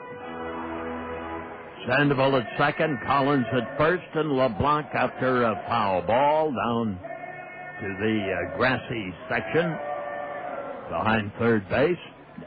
Count is strike one. Here's the pitch. Swung on a change of pace. That makes it strike two to LeBlanc with one out, and the Kernels now up 5-0 on the third home run of the year by Alexi Casilla. Now the pitch. Low and away. Ball and 2 strikes. The Salt Lake Stingers in the Pacific Coast League and the Pacific North Division have the lead by a game over Tacoma. There's a strike on the inside corner, and LeBlanc is called out on strikes. Second straight time that he has been called out on strikes, and here's Warner Madrigal with 2 out and 2 on. I'll tell you, Bob, Warner's been hitting the ball a lot better the last week going back to Fort Wayne, and you mentioned he was robbed of a base hit on a diving stop at third to his left by Evan Conley. I have a good feeling Warner is going to come through with something big here. Here's the pitch. There is a ball that is outside. Alberto Callaspo out at Salt Lake is batting .296. Nick Gourneau, .287. Casey Kachman, .291. Jeff Mathis, .280. Swung and fouled back. Those recent grads are doing very, very well for themselves. And we'll know by the end of the evening whether Bill Stoneman makes a move to trade any of those coveted prospects. My hunch is that he won't. Jonathan Rowenhorst is 3-3 as a pitcher out at Salt Lake. Here's the pitch. Curveball, tapped past the mound, picked up by the second baseman, underhanded throw. Got him at first. Madrigal, not the fastest stepper on the Kernels. Grounds out from Anderson to Gutierrez. That retires the Kernels, but not after the crowd thrills to Alexi Casilla's third home run of the year. 1 run on 3 hits. There were no errors and 2 men left on. And we have completed 5 innings at the ballpark. And Michelle Samar will come on, and we'll be back. You're listening to Kernel Baseball in the Zone. Ah, springtime. That time of year when your heating system still runs some, but it's also a time when your air conditioning may be running too. Who do you call when either of them fail? Well, never fear. The A-Team is here. The A-Team from Ahern Plumbing and Heating can inspect and ensure that your heating and cooling system is ready to go when you need it. 24 hours a day, call the A-Team from Ahern Plumbing and Heating. 393-4872. That's 393-4872 for Ahern Plumbing and Heating. Cedar Rapids' oldest wholesale greenhouse is also Cedar Rapids' newest full-service landscaping center. Cedar Rapids Greenhouses has been serving eastern Iowa wholesalers for 50 years at the corner of Johnson Avenue and Edgewood Road behind Guppy's on the Go. Along with their garden center and brand new floral shop, Cedar Rapids Greenhouses offers a full selection of landscaping products and services. If you're searching for the right beautification project, let the trained landscape designers at Cedar Rapids Greenhouses help you create a unique plan for your home improvement efforts. They will work within your budget and taste, and they do free estimates. If you want to do it yourself, walk through their expansive 4-acre in-town location and choose from a wide variety of trees, shrubs, or blooming plants. Cedar Rapids Greenhouses has a full line of annuals, perennials, and a variety of magnolias, maples, and lilacs. For the highest quality and wholesale prices, see the difference at Cedar Rapids Greenhouses, Eastern Iowa's newest garden center, floral shop, and full-service landscapers. Corner of Johnson Avenue and Edgewood Roads Northwest.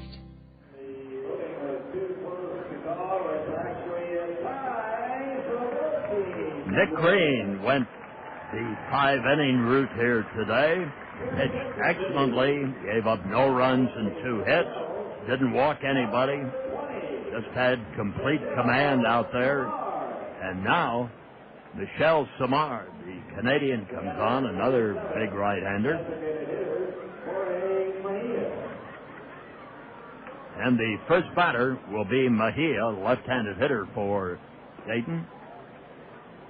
There's a ball that drops low and outside as the Kernels go to the bullpen, as they did last night. They had a little trouble with the bullpen, but still pulled the game out.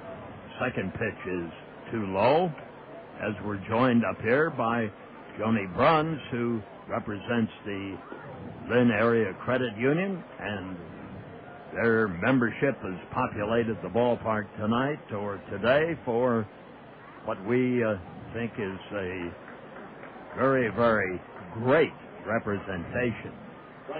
Congratulations to you. Thank you. Thank you, Bob. I hope they're having fun. It looks like everybody's having a great time, and we appreciate all of our members that came out to join us today. How did you get the word out about this? We put up posters in all of our locations. We sent emails out to people. We put flyers in their statements and had all of our staff working on it for the past month, trying to encourage people to come and join us today and to let our members know that we appreciate them. And now Samar gets behind, and Kernan Ronan goes out to the mound with a ball 1, no strike count. After Mejia walks, Straight took ball 1, and then Ronan the visit, because Samar has not been able to throw a strike as yet. So again, the bullpen here at the ballpark, which has been an Achilles heel all season long, gets tested again. Now the stretch, here's the pitch. Strike gets called after the visit by Coach Ronan. Samar comes back with a strike that nips the outside corner. 1 ball and 1 strike. Now the pitch. Curve, and going after it is Cody Strait, the right fielder for Dayton. Samar is 3-2 on the year with a 4.75 ERA. He's gone 110 innings. There's a ball that's low and outside, so he has been, again, a starter, reliever, long reliever, spot pitcher, trying to find a position in the rotation for him. And the stretch, here's the delivery. Curve, drops low and outside. Ball 3, strike 2, runner at first. It's a 5-0 Cedar Rapids Kernel lead. Now Samar getting ready again. And the pitch. Swung on. Hard hit ground ball down the left field line. Runner at second is going to hold. Here's the throw by Giannotti. Cut off by the second baseman, Nate Sutton, and a base hit, and 2 men are on and nobody out. And that brings up Drew Anderson, the top of the batting order. Joni, I have to find out who selected the colors for those beautiful blue T-shirts. Well, our marketing department did, and you can find any of our Lynn Area Credit Union staff has these blue T-shirts on today, and so if anybody needs anything, feel free to ask one of them, and they could try to help you as well. And we wear them on our teller lines every once in a while, and we thought it would be a good day to wear them today so everyone knew who they were. Is that company culture color? It is. Well, I tell you, it works extremely well. Runners with a ball, 1 no strike count. Samar from the stretch. Ground ball could be a double play. Casilla throws to second out. Relay to first. Out! A double play right when the doctor ordered it. Anderson hit a perfect ground ball for a double play to Casilla. Through to Sutton. His relay was in plenty of time, and the Kernels have been able to get their second double play of the game, and there are now 2 outs with Mejia at third. That brings up Rosales, who takes it low and away for a ball. Ball 1 and no strikes. Johnny, how many Lynn Credit Union offices are there in Cedar Rapids? We have 4 locations throughout Cedar Rapids, and we have about 20,000 members at our credit union. There's a strike on a fastball over the heart of the plate. 1 ball, 1 strike, and you work at which location? I work personally at the one on Blair's Ferry Road, and we have one on Mount Vernon Road. We have one in Marion, and we have one out on 6th Street in Cedar Rapids on the southwest side. This pitch is low and outside. 2 balls and a strike. Runner at third, 2 out. Top half of the 6th inning. There's another drop that is low and outside by Samar, who needed a pick-me-up, and he certainly got it with that double play. Casilla to Sutton to Collins. Now the stretch. Here it is. A little bit low for a ball, and Rosales coaxes a walk from Michelle Samar. That brings up Brandon Szymanski, who on Friday night had a long ball home run. Left-handed hitter. Even on Sunday, he has those wrists taped.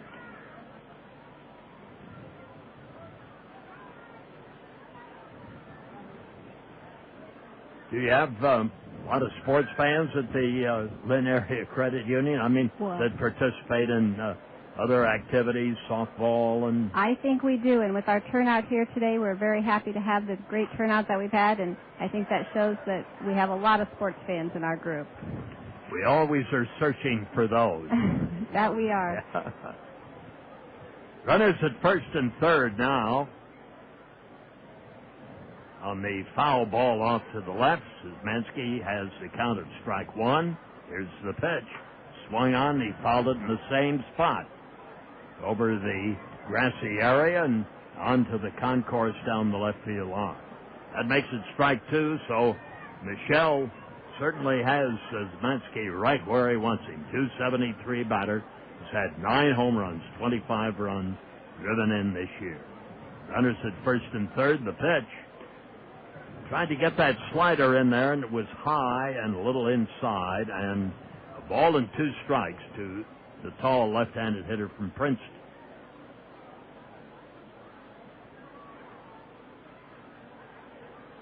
Now the pitch. This curve, slider, drops low and outside at 76 miles an hour. Ball 2, strike 2. There's hardly any breeze. Just a perfect afternoon for a ball game. Here's the pitch. Swung on, ground ball towards second. Up with it. The throw by Sutton in time, and the side is retired. Szymanski weakly grounds out Sutton to Collins. There are no runs. There were no hits, a couple of walks, no errors, and a couple left on. So we've completed 6 with 5 runs, 7 hits, no errors. The Kernels. No runs, 3 hits, 1 error for Dayton. We'll have the top of the the last half of the 6th inning in a moment. We go to the Kernel half of the 6th. As Cedar Rapids comes to bat, you're listening to Kernel Baseball in the Zone. You save big money, when you shop Menards. At Menards, you save big on the brands you want, like Crestline windows. Now during Menards Build and Save sale, all in-stock Crestline windows are on sale. Backed by a lifetime warranty with low-E insulated glass for energy savings. Right now, Crestline white vinyl sliding windows start at just $69.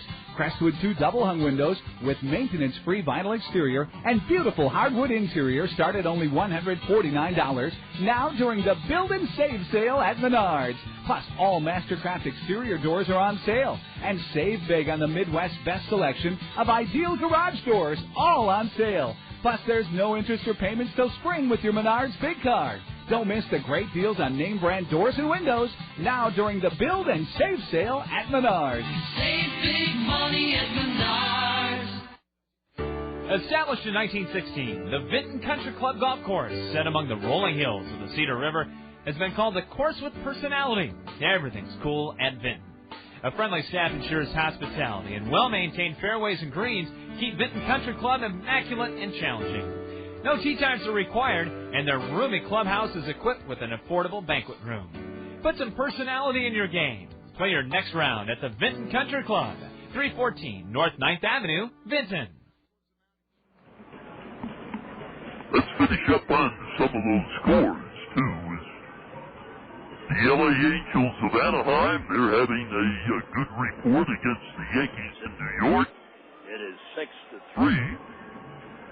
In favor of the Angels, that game going to the 9th. Texas and Toronto 5-1 Toronto. That game after 8. Minnesota and Boston 3-2 the Twinkies after 6 innings of play.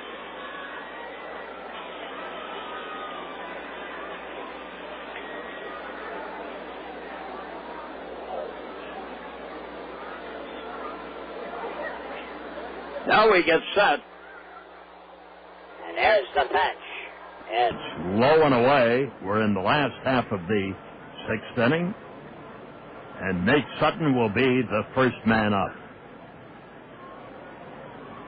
Now the delivery by Bojorquez. The third pitcher for Dayton. He's 6'2", 200 pounds, out of Bradenton, Florida. Sutton singled and scored and stole a base in the second inning. Here's the pitch. Too low for a ball, and it's ball 3 and no strikes. From the Lynn Area Credit Union, we have Jim Hagerman up here with us in the broadcast booth today. Kernels lead it 5-0. Last half of the sixth inning. There's the pitch.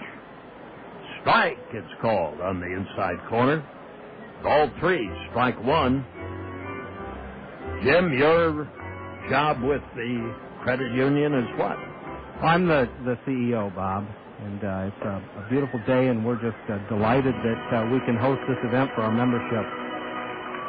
Next pitch is low and inside, and Sutton gets a walk from the right-hander. Carlos Bojorquez comes from Maracaibo, Venezuela, was at Dayton last year, and immediately has some control problems. Kernels have a runner on. Let's see if Sutton tries to swipe a base.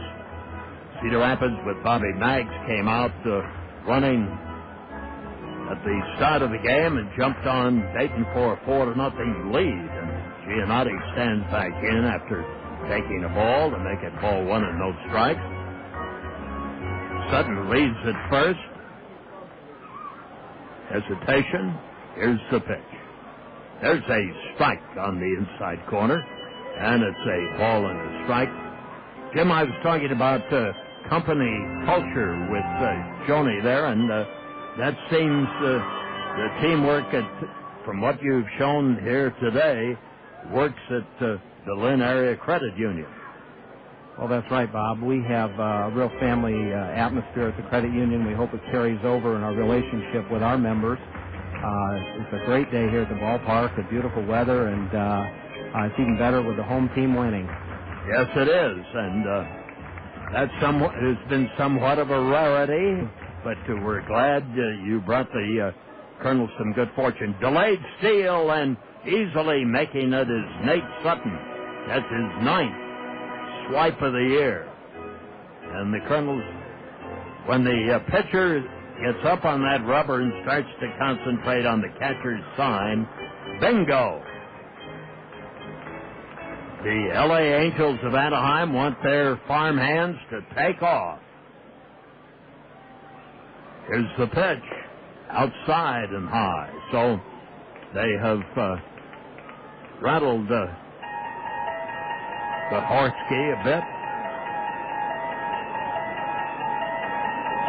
Ball 3, strike 2, runner at second, and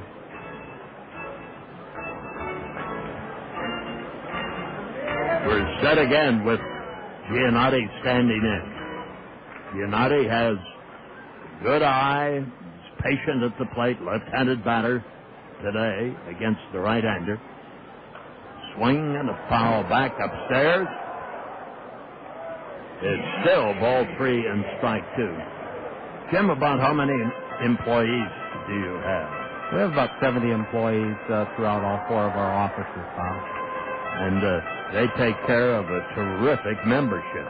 So we have over 13,000 households that are members of the credit union throughout Lynn County. Stretch, here's the pitch. Swing and a miss. Giannotti strikes out, 1 gone.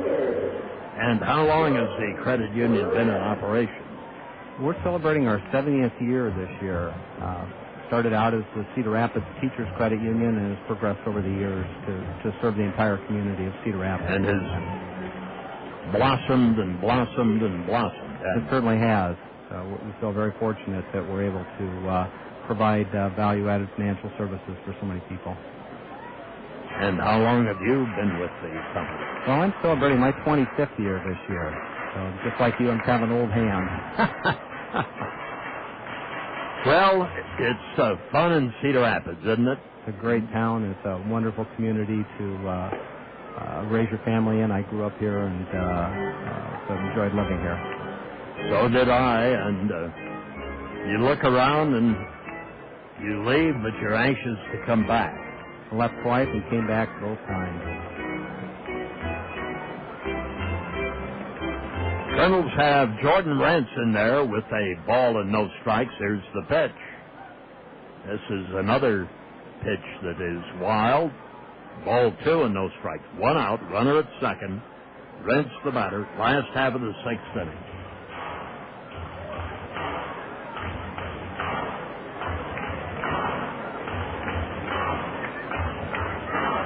So Horquez is ready. At the belt. Here's the pitch. Outside for a ball. Now the first baseman comes in, Gutierrez. I have an idea that there will be some Spanish spoken out there on the mound.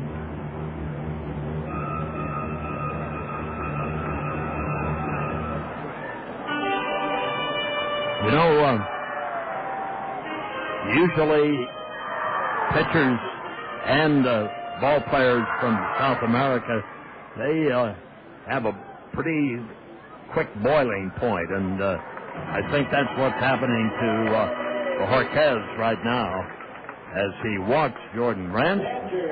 Runners at first and second, and here is Tim Duff, who has flied out twice in the game, and time is called as coming out to the mound will be the pitching coach for the Dayton Dragons.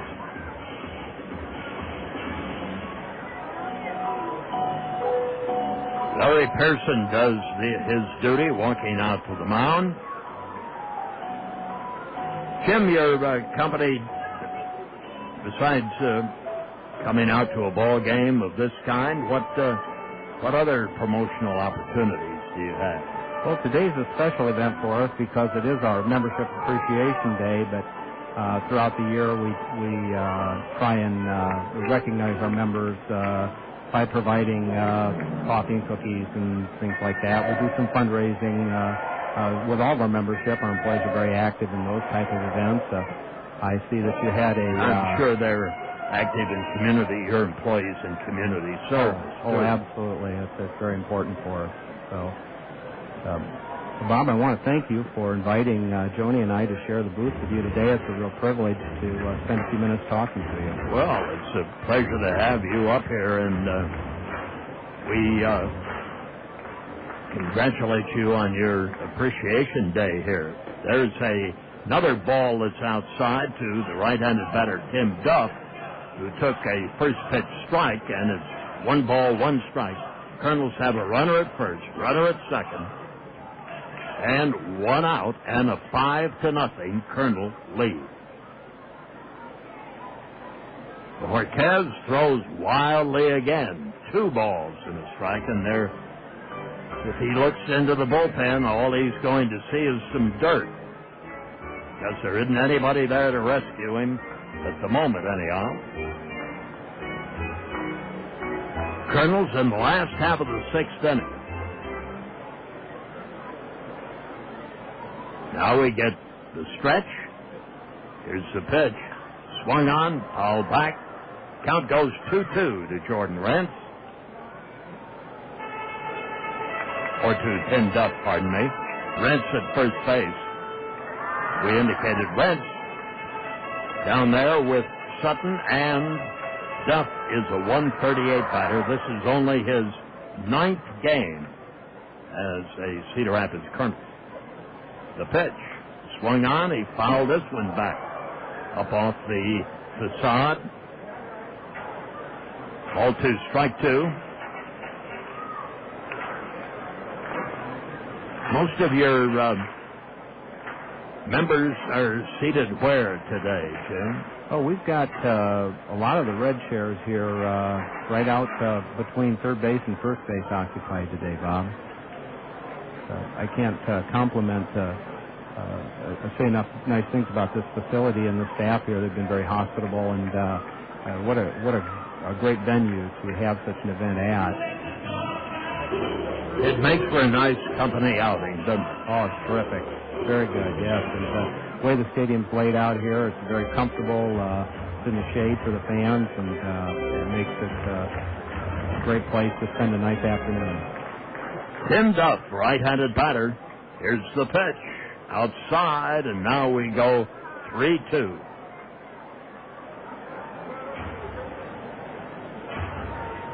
Horquez steps off the mound. A chubby right-hander at 5'11", 200 pounds. Out of Maracaibo. At the belt. And he steps off the pitching rubber.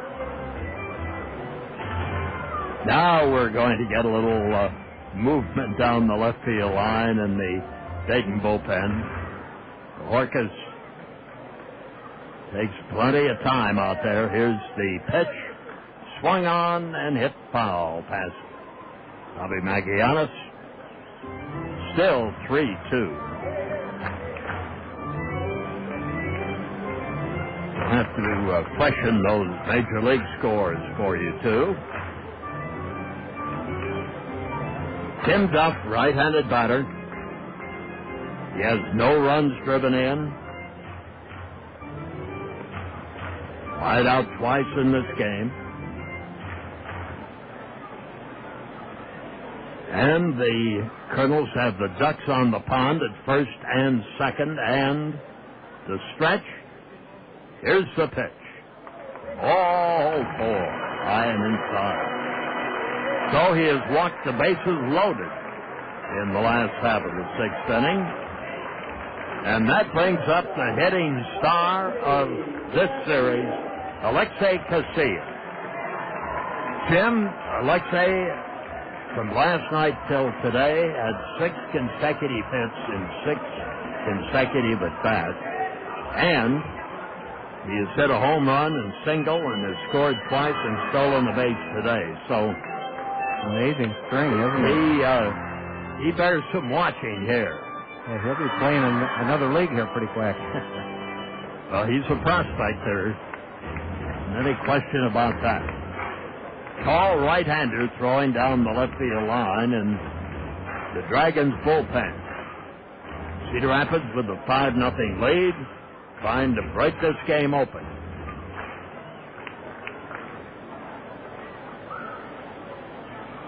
Jorquez throws.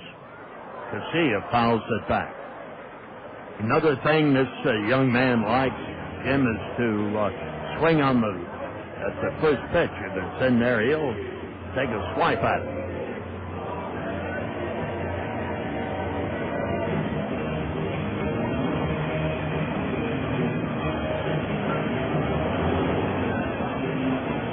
Runners at first, second, and third.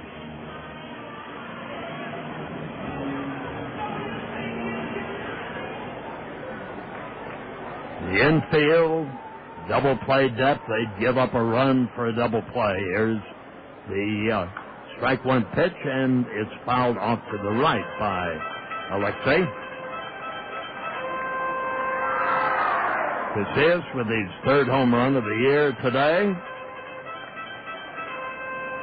Also has stolen his 34th base of the year.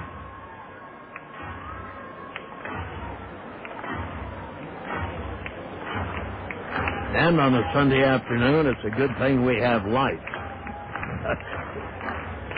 So Horkus is doing everything out there to try and get himself to throw a strike. He's fiddling with the cap, the glove, the shoes, and now the pitch. Casilla swings on a slider at 89 miles an hour and misses it and strikes out. Here's Freddy Sandoval. He's had 2 hits today, a double and a single, and he has stolen the base and scored a run. Last of the 6th at the ballpark.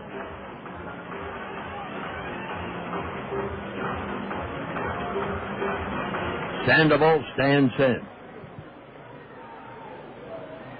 First pitch is swung on and fouled back into the screen. Jim, you a baseball fan? Do you come out here other than on a Lynn Area Credit Union Day? Or well, I've got to admit that I haven't been out here as much as I'd like. After spending the afternoon today, I think that I'll probably bring my family back out again. Well, that is one thing we've been trying to do over the 4 years that the stadium has been open, to get new people, new guests into the park so that they can see it and if they do have an enjoyable experience, come back. This pitch is low and inside for a ball, 1 ball and 1 strike. And that is, in my view, it takes a while. Oh, I think so. But if you look around today, there's a lot of full seats here today. And oh, yes. We've had almost 4,000 the last 2 nights. There's, 4,000 each night. Ball 2 and strike 1 now to Freddy Sandoval.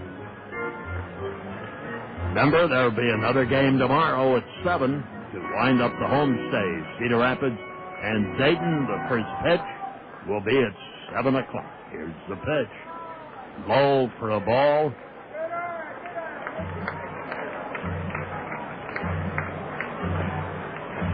Ball 3 and strike 1.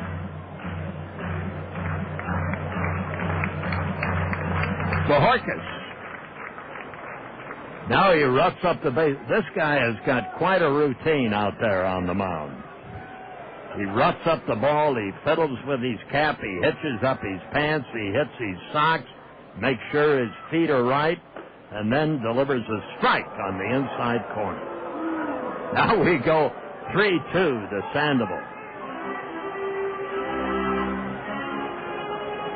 Sandoval steps out of the batter's box. Didn't quite agree with the call on 3-1. Now we're ready. Bohorkas delivers. Swung on. Ground ball to the second baseman. The pick by Anderson. The throw is in time, and the Kernels are retired after Bohorkas walks. The bases loaded. Last half of the 6th inning, there were no runs. And the Cedar Rapids Kernels left 3 with no hits. So the totals for complete 6. 5 runs, 7 hits, no errors, Kernels. And no runs, 3 hits, 1 error, Dayton. You're listening to Kernel Baseball as we thank Jim Hageman for giving us an insight into the Lynn Area Credit Union, and along with Joni Burns. Great to have them up here in the booth. A salute to them and their clients here today at the ballpark. You're listening to Kernel Baseball in the Zone. As a parent, have you ever experienced frustration of watching your child struggle at school because of poor study habits? Did your child's grades suffer last year because of poor organization? Do you wish your child would be more motivated at school to realize his or her true potential? If the answer to any of these questions is yes, then Educare Learning Center has a proven study skills program just for your child. Educare Study Skills Program has helped hundreds of area students gain the study skill tools necessary to turn grades around. So if learning how to study needs to be your child's first lesson, this year give Educare a call. Classes begin Monday, August 9th and Monday, August 16th, just in time for school this fall. Space is limited. Call Educare Cedar Rapids today at 832-1965 and get this year started right. That's Educare of Cedar Rapids, 832-1965. Educare is fully accredited by the North Central Association of Colleges and Schools.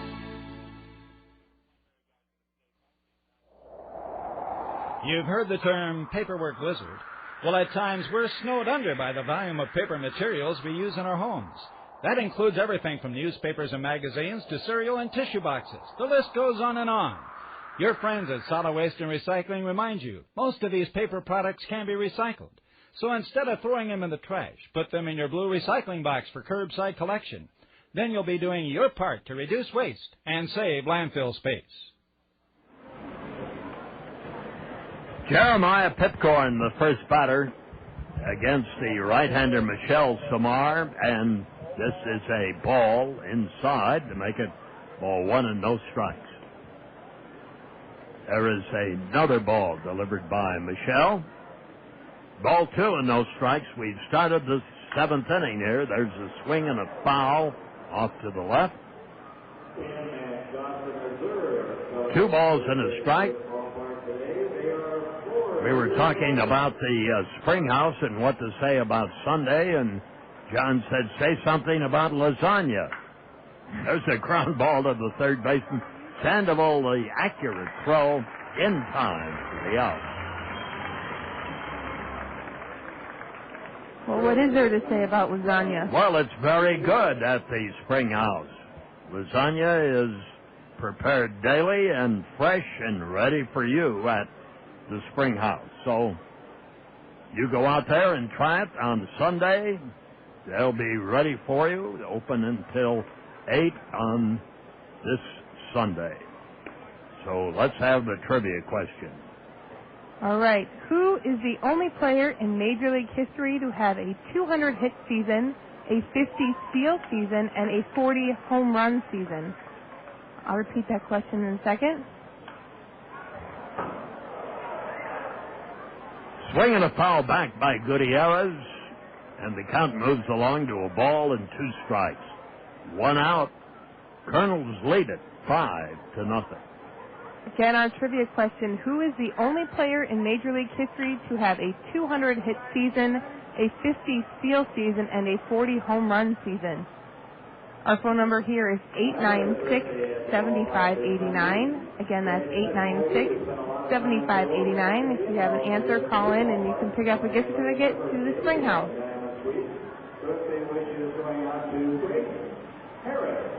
One out. Gutierrez has fouled off another pitch, and it's a ball and 2 strikes.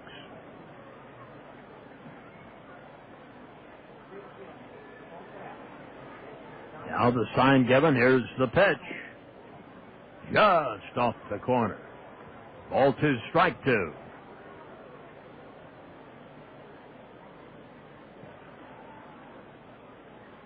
Duff gives the sign. There's a swing and a high fly ball that will be caught by the second baseman, Sutton. Nate takes care of it. 2 men are gone. Gutierrez pops Sutton, and Samar, after walking a couple in his first inning of work, the 6th, has come on to get the first 2 in the 7th, and he's straightened himself out. That brings up John Purdom, the catcher. Now the pitch. Curve for a strike on the inside corner. We've had a couple good guesses on the trivia question so far, but no one's got it right. We'll repeat the question again. Who is the only player in Major League history to have a 200-hit season, a 50-steal season, and a 40 home run season? Give you a hint here. Something very big is happening in his life today. There's a ball that's outside. Count moves along now to 2 balls and a strike to Purdom. There's a swing and an infield fly.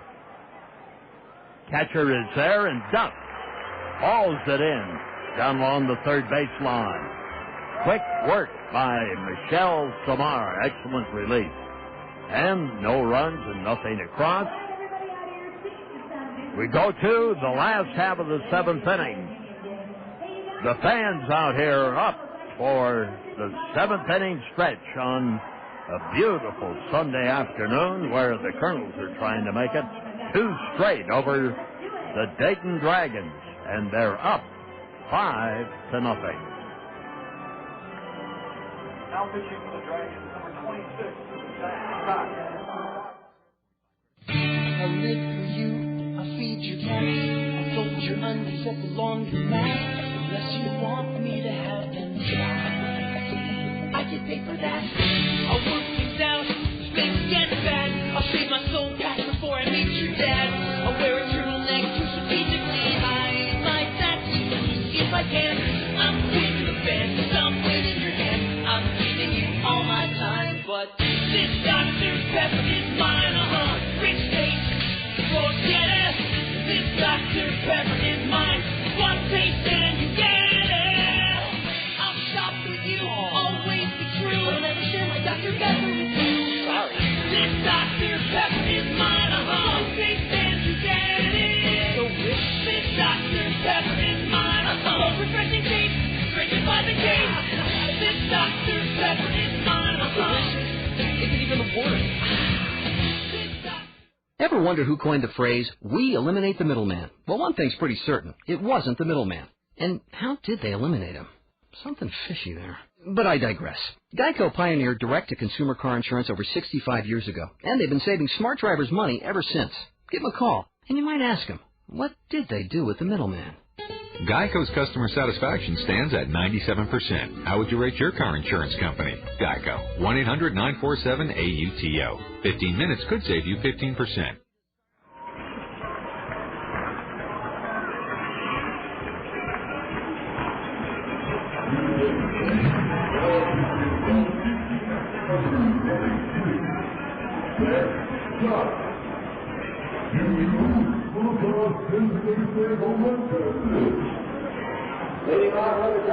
And now back at the ballpark, we're ready for a new pitcher, the fourth of the day for the Dayton Dragons, Zach Scott. Zach is 6'5", 200 pounds, out of Logan, Utah.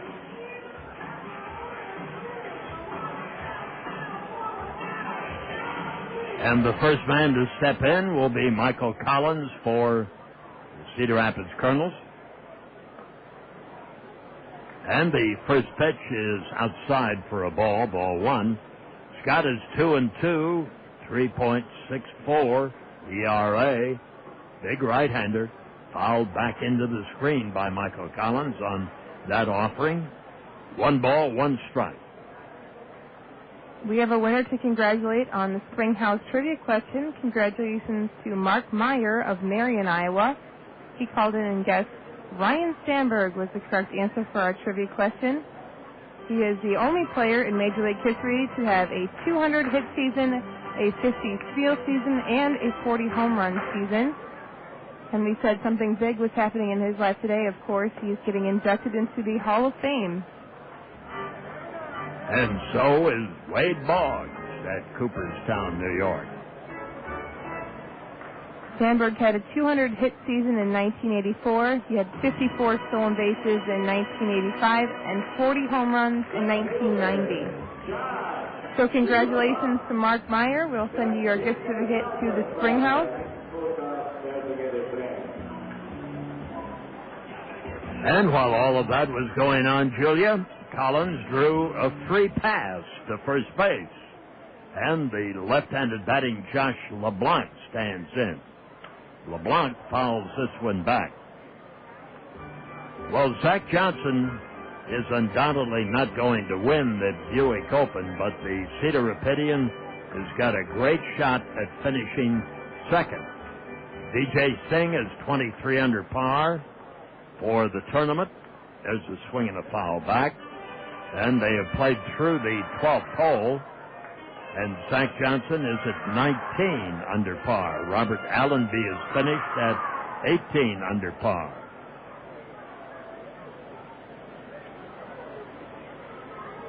Now at the belt, Johnson delivers. There's a bouncing chopper in front of the shortstop. Long throw, Rosales.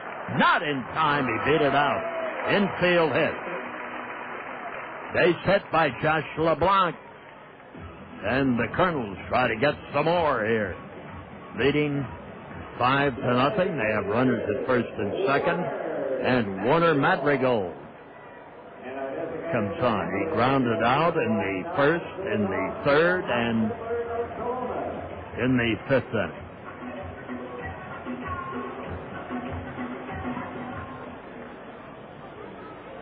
At the belt, here's the pitch. Outside for a ball. DJ Singh at 23 under. Zach Johnson at 19 under. What a start for the stretch run for Zach on the PGA Tour. Here's the pitch. Swing and a foul off the catcher's mask. 1 ball, 1 strike.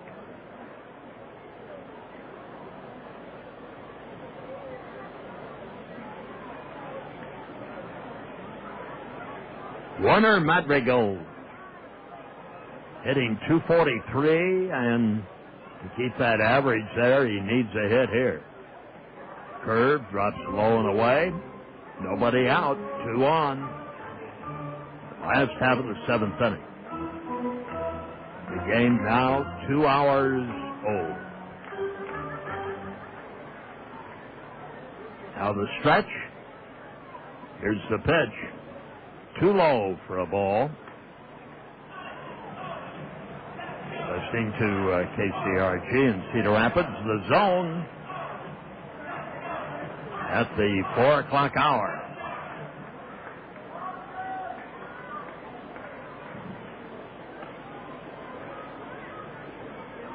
Collins leads at second. There's a swing and a ball that's golf foul back of home plate.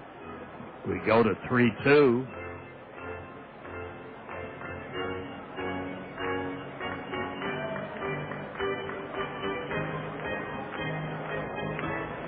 Cedar Rapids came out humming today to get a quick 4-0 lead after 2 innings, and they have maintained it.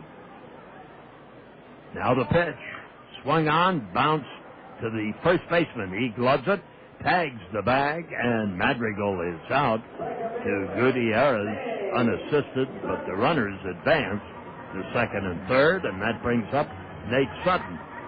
He has singled, stole a base and scored, and walked and stolen another base. So he has 10 steals on the year, hitting left-handed. It was about this time yesterday that John had his oh-so-fateful chance at a foul ball. A swing and a foul back. We could have some fun with him now, Bob, because he's not on the air to defend himself. No, we can have some more fun with him because we do have a net up here, thanks to you, I presume. Yes, and Jessica Ferguson, she had one that had been left here, so all sorts of things came flooding in. We have a fishing net, a few baseball gloves, and lots of emails from listeners saying, "Oh man, I thought you had it. I wish you had it." Being here in the press box for that attempt at a catch was probably one of the highlights of my season. There's a strike. Now we go to 1 ball, 2 strikes on Nate Sutton. If you weren't with us last night, John Rogers had a very excellent opportunity to catch a foul ball. He'd been waiting 4 years to do this. And the problem was he missed it. There's another ball that's outside. Ball 2, strike 2. And he's berated himself ever since. There's a ball that's high and outside. He threw off his headset on the table. Oh, yes, he did, around. and went up and pounded the back desk. It's not too often you see that kind of I thought he was having an attack. Here's the pitch. Swing and a foul back. We're 3-2 on Nate Sutton. So that is the behind-the-scenes story of a failed catch in the booth. I told him if he doesn't get one at the end of the season, I'll stand down below the press box and throw a ball up here. So the ball high and outside. Oh, there's plenty of time for a couple of opportunities up here this year. I think one of these nights we should put the fish net into operation, put it right over there and see if we can't snag one of them. It will be in operation tomorrow. We couldn't find any duct tape before the game. It'll be hanging out the window tomorrow. Runners at first, second, and third. The Kernels, 1 out. The last of the 7th. Kernels lead at 5-0. And the stretch, here it is, the pitch. Swung on and a high fly ball. This could be playable for Gutierrez. He makes the catch. Giannotti fouls out to Gutierrez. That brings up Jordan Renz, who has walked twice and grounded out once. Right-handed batter against Zach Scott.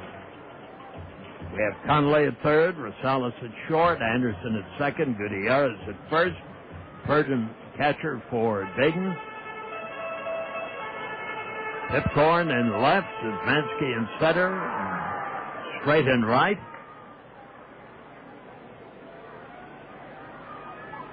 And standing in, Rentz, who takes a breaking ball inside for ball 1. That pitch looked good enough to swing at.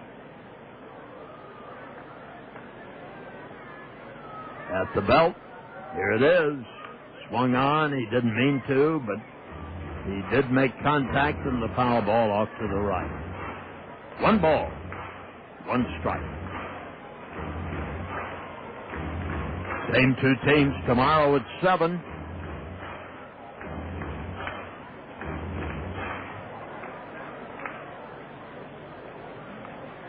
Ronnie Ray to pitch for the Kernels against Camilo Vasquez. Strike, it's called over the outside corner. Ball 1, strike 2. Ronnie Ray is 3-1 on the year. Vasquez is 4-3. ERAs are Ray 3.06 and Vasquez 3.93. So there is a ball that drops low and outside. Ball 2, strike 2. 2 pitchers with winning records for the 2 teams that are not above the 500 mark. Tomorrow night at 7. At the belt, bases loaded, the pitch. Swing and a pop-up out for the mound. Scott wants it, but Gutierrez says, I'm going to take it. And the first baseman handles the pop-out by Rentz to retire the Kernels. Again, they leave 3 on. They've left 6 men on in the last 2 innings. No runs and 1 hit. There were no errors and 3 left. We've completed 7 out here at the ballpark. And it is 5 Cedar Rapids, nothing Dayton. You're listening to Colonel Baseball in the Zone. LaGrange Pharmacy is your complete pharmacy provider in Vinton. We accurately fill your prescriptions and provide free delivery or mail service. We also have a large selection of Hallmark cards, Yankee candles, giftware, health and beauty aids, and instant digital photo processing. LaGrange Pharmacy in Vinton. Leon's Malt Shop in Vinton serves all kinds of sandwiches, including our specialties. Hand-breaded tenderloins, the best anywhere. Cool off with one of our dairy treats. Ice cream, malt, shakes, cyclones, and slushies. Leon's Malt Shop in Vinton. In the past decade, Virginia Gay Hospital has been able to reestablish itself as an independent hospital and clinic system. We provide a much broader scope of primary care services, as well as services for children and young families, outpatient diagnostic procedures, and surgery. We achieve very high marks on national quality measurements. At Virginia Gay Hospital, we proudly provide for the community's medical needs locally, right here in Vinton and in Vinton County. Ready to win a new Honda Element SUV? Or how about a free mountain bike? Or check this out, college tuition, $20,000 worth. It's a free ride at CompUSA with great giveaways and awesome back-to-school savings on all the sweetest technology. Come on, take a free ride now at CompUSA. No purchase necessary. Must be 18 or older with a valid U.S. driver's license. Game ends August 11th. See store for official rules.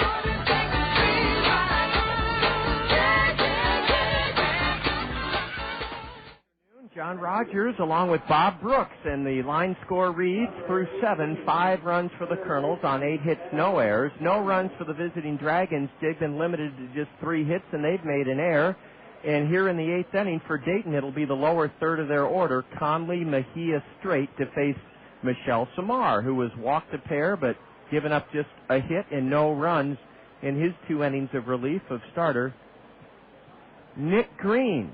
Conley's a right-handed batter, and there's strike 1 called. The Kernels really had a chance to sew this one up. We loaded the bases with 1 out in the 6th inning, didn't score. Loaded the bases with 1 out in the 7th inning and didn't score. So Dayton's still hanging in there. Ball 1 outside through 7 innings, 5-0 Kernels. Samar deals. Strike 2 called to the right-handed batter Conley. Bob, I didn't catch enough of the report you gave on the Buick, and it sounded like Zach Johnson may come in the top 3. Well, he certainly should, yes. He's right in there. Right now he's second. And that's a nationally televised tournament, I believe, it's on CBS. Right, it's on right now. Man, oh man, is that great for Cedar Rapids and for Zach. The 2-2. Strike 3 call. The Michelle Samar breaking ball had Evan Conley spinning away, and he is headed towards the Dayton third base dugout, caught looking 1 away here in the 8th inning. That has to be nerve-wracking, Bob, and I've joked with friends. I have friends that say that when those golf analysts are on television and they whisper and, Zach has about a 4-footer here, they say that's all fake, but they're really that close, aren't they? They have to whisper. Oh, yes. You have to. Here's a line drive, and it's going to get over the head of Giannotti, I think. No, Richard rushes back and makes a tough play look easy. Jorge Mejia hit it hard and smashed it to deep left on a line, and Richard went back and got it. Well, what I'm saying is... I've done a lot of golf, and I always like to whisper. Okay, that's what I wondered. If that, a friend of mine, I contended this, he said those guys are up in some tower, way far away from the greens and the fairways. I said, no, they're not, Mark. Those guys have to whisper, and I'm glad to know that I happen to be right in that case. Yes, the ones that are the furthest away are the two anchors. Okay. Until they get to the 18th green, then they're close. Then they're part of it. I'd love to ask Zach someday, do you even notice when you're concentrating, do you notice the cameras and the whispers of the commentators? Ball 2, and it's 2-1 to Cody Strait. We'll have our Colonel Did You Know question for you when the Colonel's bat in the bottom of the 8th inning, and it's a fun one, as we always try to make it. Cody Strait hits a towering pop fly to the shortstop. Alexi Casilla is camped underneath it, and Alexi looks it into the glove. What an easy, quick inning for Michel Samar as he retires the lower third of the Dayton order, 1-2-3-0 across. Our Did You Know question comes your way in the bottom of the 8th inning as we head there. Colonels lead Dayton 5-0. This is Colonel Baseball in the zone. As a parent, have you ever experienced frustration of watching your child struggle at school because of poor study habits? Did your child's grades suffer last year because of poor organization? Do you wish your child would be more motivated at school to realize his or her true potential? If the answer to any of these questions is yes, then EduCare Learning Center has a proven study skills program just for your child. EduCare Study Skills Program has helped hundreds of area students gain the study skill tools necessary to turn grades around. So if learning how to study needs to be your child's first lesson, this year give EduCare a call. Classes begin Monday, August 9th and Monday, August 16th, just in time for school this fall. Space is limited. Call EduCare Cedar Rapids today at 832-1965 and get this year started right. That's EduCare of Cedar Rapids, 832-1965. EduCare is fully accredited by the North Central Association of Colleges and Schools. Pizza, nachos, french fries, hot sauce. Any second now you're going to get heartburn, and you're going to want relief that's fast. So take Pepcid Complete, because nothing works faster. Not Zantac 150, not Prilosec OTC. Pepcid Complete starts to work on contact, and you can't get faster relief than that. In fact, Pepcid Complete is so fast it's guaranteed or your money back. With Pepcid Complete, fast relief is guaranteed. Use as directed. Visit PepcidGuaranteed.com for details. Home half of the 8th, and we'll be sharing our attendance with you in a little bit. Bob Brooks and John Rogers talking about the remarkable success of Cedar Rapidian golfer Zach Johnson on the PGA Tour. Here at the ballpark, 5-0 Colonels. We're going to wait and give you our Colonel Did You Know question when Alexi Casilla bats. He's on deck because the question has a tie-in to Alexi's 5-for-5 night last night. Tim Duff hits one high and deep but foul down the left field line. Tim's been looking for that first Colonel RBI. This is his 9th game. He's batting 138. No homers, no RBIs. Bob, does a guy like Zach Johnson have a swing coach or somebody that... Oh, yes. Fellow by the name of Bender down in Florida. A high drive down the right field line, and shuffling over. Under it is the right fielder, Cody Strait. One out as Tim Duff skies to right. Last night, Bob noted what a remarkable accomplishment it was for Alexi to go 5-for-5. He's 2-for-3 today with 2 runs scored, a sacrifice fly, and a home run. Well, did you know that Rennie Stennett was the first player in the 20th century to collect 7 hits in a 9-inning game? And you Cub fans will remember it. It was a fateful day as the Pirates at Wrigley Field creamed the Cubs 22-0, September 6, 1975. Pirate second baseman Rennie Stennett went 7-for-7 in a 9-inning game. Ball 1 to Alexi, and now a strike. A little-known light-hitting Tiger shortstop Cesar Gutierrez went 7-for-7 in the American League on June 21st, 1970, but the Tigers played an extra inning game in which Gutierrez went 7-for-7. and that hit total matched his entire 1971 season. His last in the majors, Cesar Gutierrez, was a very light-hitting shortstop for Detroit. Alexi Casilla pulls a pitch and bounces it right to Tony Gutierrez. Gutierrez won't have an easier chance all season. He gloves it, takes 2 steps to the base, and there are 2 out here in the 8th inning as Alexi bounces to first. 5-0 Kernels. Here's Freddy Sandoval. We've been talking about the L.A. Angels of Anaheim farm system today. The Arkansas Travelers are tied with the Wichita Wranglers in the Eastern Division of the Texas League. Eric Hybar is hitting .281, Mike Elward .273. The aforementioned Howie Kendrick batting .293, but his combined total for the year for Rancho and for Arkansas is .368. Zach Stotts 1-1, and it's fouled back by Freddy Sandoval. 2 out, nobody on. 1 and 2 to Freddy, who has a double and a single today. Boy, that's good news that Kendrick is hitting near .300 at Double-A. Tommy Murphy, .286. Mike Napoli, .238. And Greg Porter, .300. Freddy Sandoval grounds a single into right between Anderson and Gutierrez, and that's Freddy's 3rd hit of the day. Freddy Sandoval has the Colonel 9th hit. He owns a 3rd of them. Freddy's aboard with a 2-out single here in the 8th inning for Michael Collins, who's 1 for 3 with a walk. Bob, at Rancho, could you check on Bobby Wilson and Matt Pauley? I haven't heard much about them this season, and I'd love to know, and I know our listeners would, how Matt Pauley and Bobby Wilson are doing at Rancho. Bobby Wilson's batting .289, has played in 85 games, and checking Matt Pauley, .275 in 102 games. All right, here's a ground ball to third, backhanded by Conley. Evan had that ball dip on him, and he made a very good adjustment to reach down on his backhand side, glove it, and then peg to first to get Michael Collins, and that ends the Colonel 8th inning. No runs, a 2-out single by Sandoval, his 3rd hit of the day. There were no Dayton errors. The Colonels leave 1 man on. We've stranded 8. This ball game goes to the top of the 9th inning. The Colonels are trying to make it 2 in a row over Dayton and lead the Dragons after 8, 5-0. This is Colonel Baseball in the zone. And it is done. We attack at lunch. No, they will expect that. We attack at dinner too. Excellent. They will never expect a second wave of warriors. We must prepare. They will be waiting. With fresh meat and vegetables on a large table. And we will be swift in our actions. Choosing only the finest of their offerings. Piling them high in a bowl.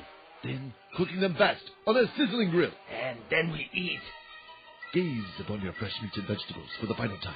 The attack will be successful, and we will be satisfied. The plan is done.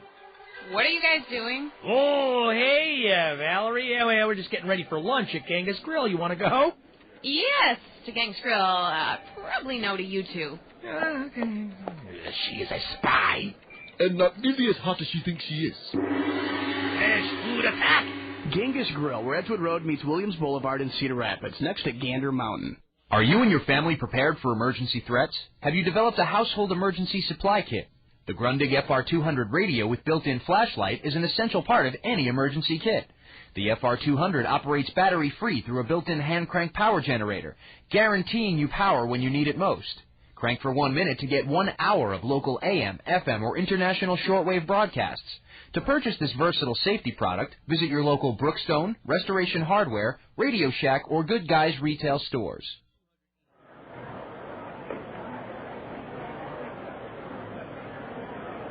Right-hander Michelle Samar is trying to save this for Nick Green. Ball 1 outside. It won't be easy. The top of the order for the Dragons, 5-0 Kernels. And a pitch taken on the outside edge from Samar by left-handed hitting leadoff batter Drew Anderson, who's 1 for 3. It's 1-1. Now a little squibber up the third baseline, and Michelle gets to it in foul ground. It looked to me, Bob, like it might be spinning, trying to make its way into fair ground.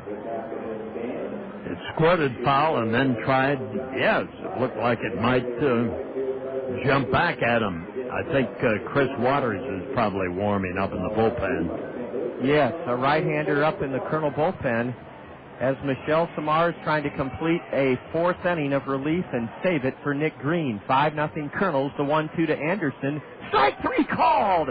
Samar with a brilliant backdoor, or actually it was a pitch down and in to the left-handed batter, and Michelle Samar has his second strikeout, and this is fourth inning of relief of starter Nick Green.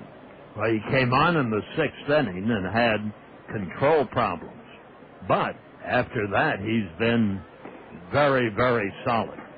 In fact, Samar in his last two relief outings has pitched 7 2/3 of shutout ball. Let's add another 3 1/3 so far today, and he's over 10 innings of shutout relief. A bouncer to short. Casilla throws, and in time, coming off the base to glove the throw to the home plate side of first was Michael Collins, and then he did a beautiful sweep tag. Adam Rosales was hustling down the line, and there are two out quickly here in the ninth inning, 5-0 Kernels. And Bob, for the third time in a row in this series, very impressive attendance count. 3,603, well over 10,000 for the series to date, and another game tomorrow at 7. Dayton has had only 3 hits today. A strike to B.J. Szymanski from Princeton, who's 0 for 3. Ball one outside. Michelle Samar pitched 4 2/3 scoreless innings a week ago here at home in a loss to Beloit. Then spun 3 scoreless innings in Game 2 of our doubleheader sweep in Fort Wayne. Here's a ground ball deep to third. Backhanded by Sandoval. Long throw, not in time, and wide of the base. It's an infield single for B.J. Szymanski. Boy, that was a remarkable effort by Freddy to even make it somewhat remotely close. That ball was hit about as deep behind third as a third baseman could come up with. And Sandoval's throw was not in time nor on target. Szymanski's aboard with the 2-out single. That is just the second hit surrendered by Samar. Now he goes to work and gets ahead of Jeremiah Pipcorn from North Dakota State. Pipcorn's a tall, strapping right-handed batter, does not wear batting gloves, and so far today he's 0 for 3. The 0-1. Strike 2, a breaking pitch. Boy, Michelle Samar is trying to polish off the Dragons with 2 out, runner at first, top of the ninth inning, 5-0 Kernels. A grounder to deep short. Tough play from Casilla. Backhand, throws it away. An error, and the runner, Szymanski, will go to third. They may try to score him. Renz is just now picking it up, and it's second and third, and the Dragons are very much alive here in the ninth inning. It'll be an infield single for Jeremiah Pipcorn, and then a throwing error by Alexi Casilla as his throw, I believe, was to the outfield side of second to Sutton into right field. Well, they rule it a fielder's choice, E6. I thought they'd give the batter a hit. But a fielder's choice and then an E6. Second and third, 2 out, 5-0 Kernels, and the batter is the best hitter for the Dragons, Tony Gutierrez. Well, Casilla got the ball all right, but he tried. This is going to end it. A bouncer to first, and Collins has it to end the game. He steps on the bag. And the Kernels have breezed to a 5-0 win here this afternoon over the Dayton Dragons.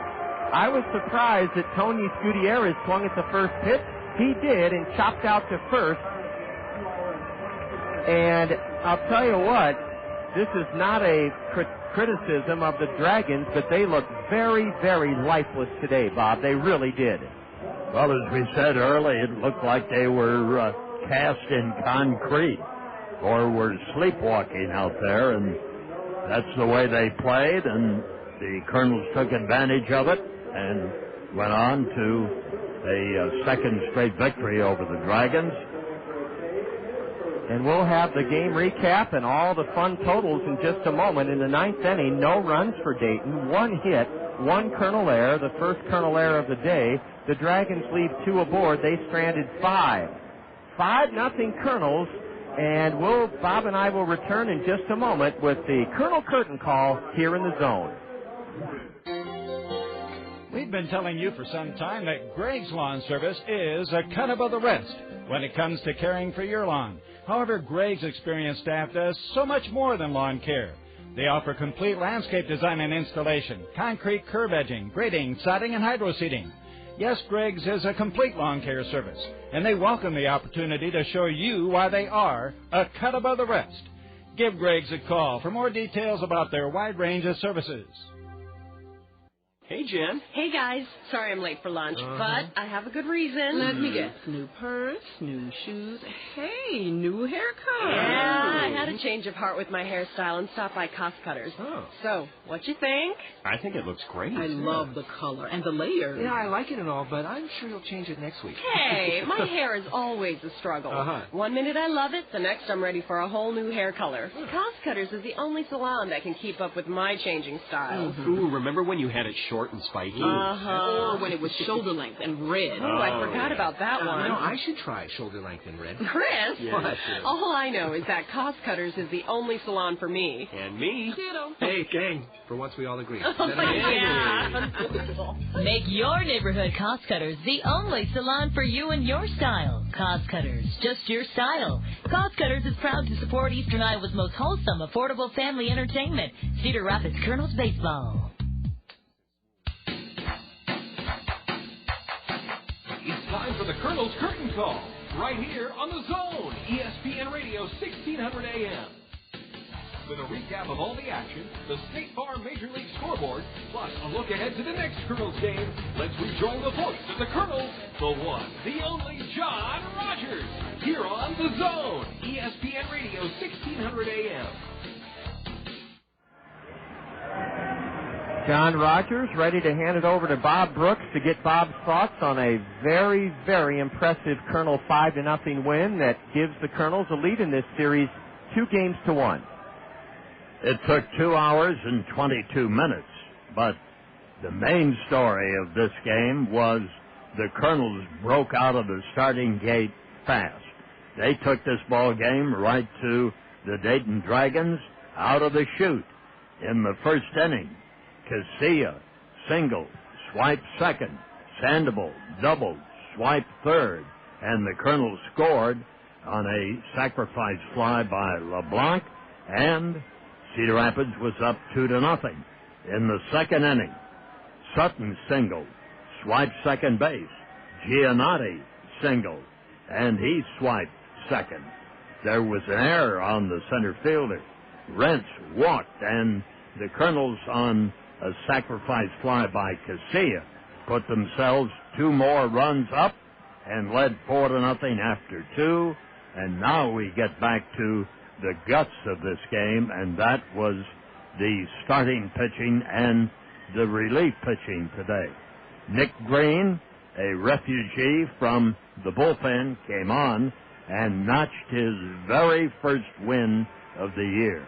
And he did it in good, solid fashion, going 5 innings, didn't walk anybody, didn't give up a run, had command of the situation, and looked to me as if he could have pitched into the 9th inning rather than through the 5th inning. Then Michel Samar came on and had control trouble in the top of the 6th. But after that, he too was the commander out there, and he ruled the game and made the save and gave the Kernels a 5-0 shutout victory. In the last 3 games, Francisco Cordova, Carl Jelena, and Nick Green have been the starting pitchers, and all 3 of them have pitched extremely well, although Cordova was in a 2-1 loss to the Dayton Dragons. Cedar Rapids had the energy, the desire on the base paths today. They have also had a rarity for them this year, the starting and the relieving pitching. So when pitching is the name of the game, as it is in this sport, to have what Messrs. Cordova, Green, and Jelena have given the Kernels is a solid move towards August. Good going for the pitching staff. Bob, thank you, and I know that you're going to be heading out in a moment to see that. You mentioned last night and the night before that now would be an ideal time on this beautiful Sunday afternoon for folks to probably see a good 2, if not 2.5 hours, the final round of the Greater Cedar Rapids Open. That's at Hunter's Ridge. At Hunter's Ridge, and they're out there playing, trying to decide the championship. And, yes, it's if you want to spectate and see golfers who are very, very close to the pros playing in the Buick as we speak, why, they're at Hunter's Ridge right now. Well, you've got a tough... And it's all free. Bob, thank you. You've got a tough choice whether to watch Zach on CBS or head out to Hunter's Ridge. Yes, I don't know exactly what I'm going to do here for the next few minutes. I think I'm going to wait and see whether or not you get this thing finished here, because Cedar Rapids had a nice win today, and they can make it 3 wins over Dayton by taking it tomorrow. Well, Bob, we'll look forward to having you with us tomorrow evening. And we hope the fish net is out. Yes, we need to get some duct tape to secure it, but it will have the net out for the next foul ball that comes our way. Bob Brooks, thank you so much for your help, as always, on the broadcast, and we look forward to linking up with you again tomorrow evening for the series finale. And it's great to see the kids out here running the bases, because as we move closer to August, after tomorrow, there will be only 12 more home games. Well, that's hard to believe, and they are running the bases thanks to Velocity Sports Performance and St. Luke's. Let's give you the final line score. The Kernels 5 runs, 9 hits, no errors, and 1 error, rather. The Kernels made an error in the 9th inning. It did not figure into the scoring or the game. 5 runs, 9 hits, 1 error. The Kernels left 8 men on. For Dayton, no runs, 4 hits, 1 error. They stranded 5. Winning pitcher, as Bob said, he looks very comfortable in his second start of the season and looks like he wants to stake a claim in the rotation the rest of the way. Nick Green, he's won 1 and lost 2. John George pitched 2 innings and was shelled, 4 runs, 4 hits. He's the loser. John is 5 and 7. Michel Samar, with his 3rd brilliant long relief outing, has his first save of the season. The game took 2 hours and 22 minutes, and 3,603 enjoyed the Kernels' shutout victory 5-0 over the Dragons. Before our Access Direct play of the game, I want to remind you that there are plenty of time left this afternoon and this evening to visit any of the Cedar Rapids area Taco Bells and capitalize on last night's Kernel 11-7 victory over the Dragons at Taco Bell 10 spot. If you go to Taco Bell anytime this afternoon or this evening, just tell them you're there because the Kernels scored a Taco Bell 10 spot, and you'll get up to 10 beef tacos for only 39 cents. That's 50 cents off the regular price at Cedar Rapids area Taco Bells. All you have to do is mention last night's Taco Bell 10 spot to get up to 10 beef tacos for just 39 cents at Taco Bells. Up next, Access Direct will present our Access Direct play of the game. 5-0 Kernels. This is Kernel Baseball in the Zone. Play your next round of golf at Hillcrest Country Club in Mount Vernon. Just 15 minutes east of Cedar Rapids on Highway 30, this picturesque 9-hole course features scenic hills, ponds, and creeks. Hillcrest Country Club is on the Zone's 9 holes for $9 tour, and Monday through Friday, mention the Zone, and you can play 18 holes for $18 with cart included. Be sure to check ahead for course availability. Enjoy the relaxed atmosphere of Hillcrest Country Club, 203 Country Club Drive in Mount Vernon. Hey, hon, got the grill ready? The grill? Yeah. No grilling tonight. Too messy, too hot, maybe rain, bugs the size of pterodactyls. Fine, then I'll grill. No rain, no hassle, no cleanup, no pterodactyls. Well, if I'd known you were going to grill in La La Land. Not La La Land, North Country Steakhouse. North Country Steakhouse on Blair's Ferry Road in Cedar Rapids. Grill inside and beat the heat or take it outside for lunch on Tuesdays, Thursdays, and Fridays. North Country Steakhouse, home of the best steaks around. They're lined up, they're streaming out of the Papa John's Bleacher Plaza section down the right field line, and each kid, as they cross home plate, is presented a nutrition power bar thanks to the sponsor, Velocity Sports Performance. It's wonderful to see those kids racing around the bases on the heels of a 5-0 Kernel victory over the Dayton Dragons, the second Kernel win in a row after we lost a a gut-wrenching 2-1 game in the series opener here Friday night. Access Direct all season long has been, during the Colonel Curtain call, they've been giving us the Access Direct play of the game. We have an exciting one queued up for you again this afternoon. And Access Direct is looking to hire. And how often do you hear that people are hiring and then you scratch your head and say, well, there must be something askew. Nobody's hiring these days. Well, they are at Access Direct, and they have benefits galore to entice you. That's what benefits are for, is to make a job offer more attractive. What are the benefits at Access Direct? A 401k savings plan, $8.50 hourly starting wage. Access Direct also provides medical, dental, and vision insurance. To learn about the job opportunities at Access Direct, call them at 261-0260, 261-0260, or log on to their website at www.accdir.com. Access Direct, it's a fun, friendly place to work, and casual dress code is the rule of the day at Access Direct. Alexi Casilla extended his team-high hitting streak to 17 games with an infield single in the first inning, promptly stole his 34th base of the year. He's third in the league in that department. Freddy Sandoval then came to the plate, switch hitter batting left against Dayton starter John George. Here is our Access Direct play of the game. Here's a high drive into deep left. I don't think Pipcorn's going to get it. He can't get it. It's over. Hit it to the wall. Racing around third is Casilla. The relay throw home. Not in time. Alexi scores, standing up on a booming double over Pipcorn's head and left by Freddy Sandoval. And John George, the Dayton right-hander, I don't think knows yet what hit him. No, he didn't know what hit him. The Kernels scored 2 in the first. The first run scored on that Freddy Sandoval RBI double. What a milestone for Freddy. He now has 50 runs driven in. He had 3 hits today, and he leads the ball club with 26 doubles. Alexi Casilla homered later in the game. Alexi is now a phenomenal. Get this. Alexi Casilla, let me get this straight now. He came in 18 for 30 in his last 7 games. He is now 2 hits today in 1, 2, 3, 4 at bats.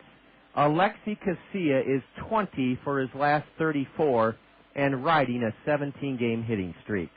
Our Access Direct play of the game, Freddy Sandoval stroking a double over the head of left fielder Jeremiah Pipcorn in the first inning to stake the Kernels to a 1-0 lead in a Kernel 5-0 whitewash of the Dragons. Stand by. Up next, State Farm Insurance agents Lanny Peterson, Dale Thompson, Al Shetler, and Gary Shubat will bring us a complete look at the State Farm Major League scoreboard on the Colonel Curtain call here in the zone. 1 hour photo, speed dating, DSL for your computer. Everyone's in a hurry these days. Your professional Pekin insurance agent, Scott Draper of Sheets Forest Draper and Marion, doesn't hurry when it comes to helping you with your insurance needs. Scott will gladly sit down with you and outline a solid insurance program just right for you and your budget. Auto, home, business, life, and health. Scott Draper, your hometown Pekin insurance professional in Marion, will give you the responsive, personal, unhurried service you deserve. Millions of American families rely on Lincoln and Mercury cars, trucks, and SUVs. Right now, Lincoln Mercury invites you to join the family and pay the same low prices our employees and their families pay. Introducing the Lincoln Mercury Family Plan. Through August 1st, you'll get discounts on every Lincoln and Mercury vehicle at participating dealers. No hassle, no gimmicks. From our Lincoln Mercury family to your family. Welcome. Available on 05 models. Take delivery from participating dealer stock by 8105. See dealer for complete details. With Dayton 5-0, and it's time now to check all the scores, and I'm sure we have a lot of finals from earlier this afternoon, including the West Coast games that are going on. With the State Farm Major League scoreboard, here's Colonel Broadcast Assistant Julia Jansen. Well, we'll start off in the American League with a game that should be over, but it's not. It's in extra innings. Our Los Angeles Angels of Anaheim and the New York Yankees are at it. They're tied at 7. They're in the 11th inning right now. Moving over to the Rogers Center, Toronto stops Texas 5-1. At Fenway, Boston nips Minnesota 4-3. In progress right now at Tropicana Field, Tampa Bay is derailing Kansas City 6-2. At Safeco, Cleveland is taming Seattle 6-3. In Oakland, they are on top of Detroit 3-0. They are in the 6th inning. And later tonight, the ESPN game of the week will be at Oriole Park, the Chicago White Sox and the Baltimore Orioles. And then turning over to the National League at Turner Field right now, we have the Atlanta Braves skimming past Pittsburgh 5-4. At RFK Stadium, Washington topped Florida 4-2. A game that's probably final right now, the New York Mets returning back Houston 9-4. They were one out when I got the score. And then at Miller Park, Milwaukee crowned San Francisco 5-1. At Wrigley, Arizona is crushing the Cubs 13-6. At Coors Field, Colorado leads Philadelphia 9-2. At Petco Park, Cincinnati has jumped ahead of San Diego 3-0. They are in the 5th inning. And at Dodger Stadium, St. Louis is ahead of the Los Angeles Dodgers. They are ahead 3-1. They're in the 5th inning right now. Well, Julia, thank you very much. Let's repeat what game is on tonight in the zone. That's right. It's a 7:05 Central start. It's at Oriole Park. The Chicago White Sox face the Baltimore Orioles. That's our ESPN game of the week. Well, thanks, Julia, and thanks to State Farm Insurance agents Al Shetler, Lanny Peterson, Gary Schubat, and Dale Thompson for the State Farm Major League Scoreboard. The Kernels got shutout pitching from starter Nick Green. Then Michelle Samar answered a U.S. Cellular Speed Talk call to the Kernel bullpen, and he piggybacked with Green. Michelle spun 4 shutout innings to earn his first save. Nick Green, his first win as a Kernel, and the Kernels out-hit Dayton 9-4 and blanked the Cincinnati Red minor leaguers 5-0. Tomorrow evening, the 4-game series will conclude with a 7 o'clock start, 6:40 South Slope Communications triple play show time tomorrow evening here at the ballpark.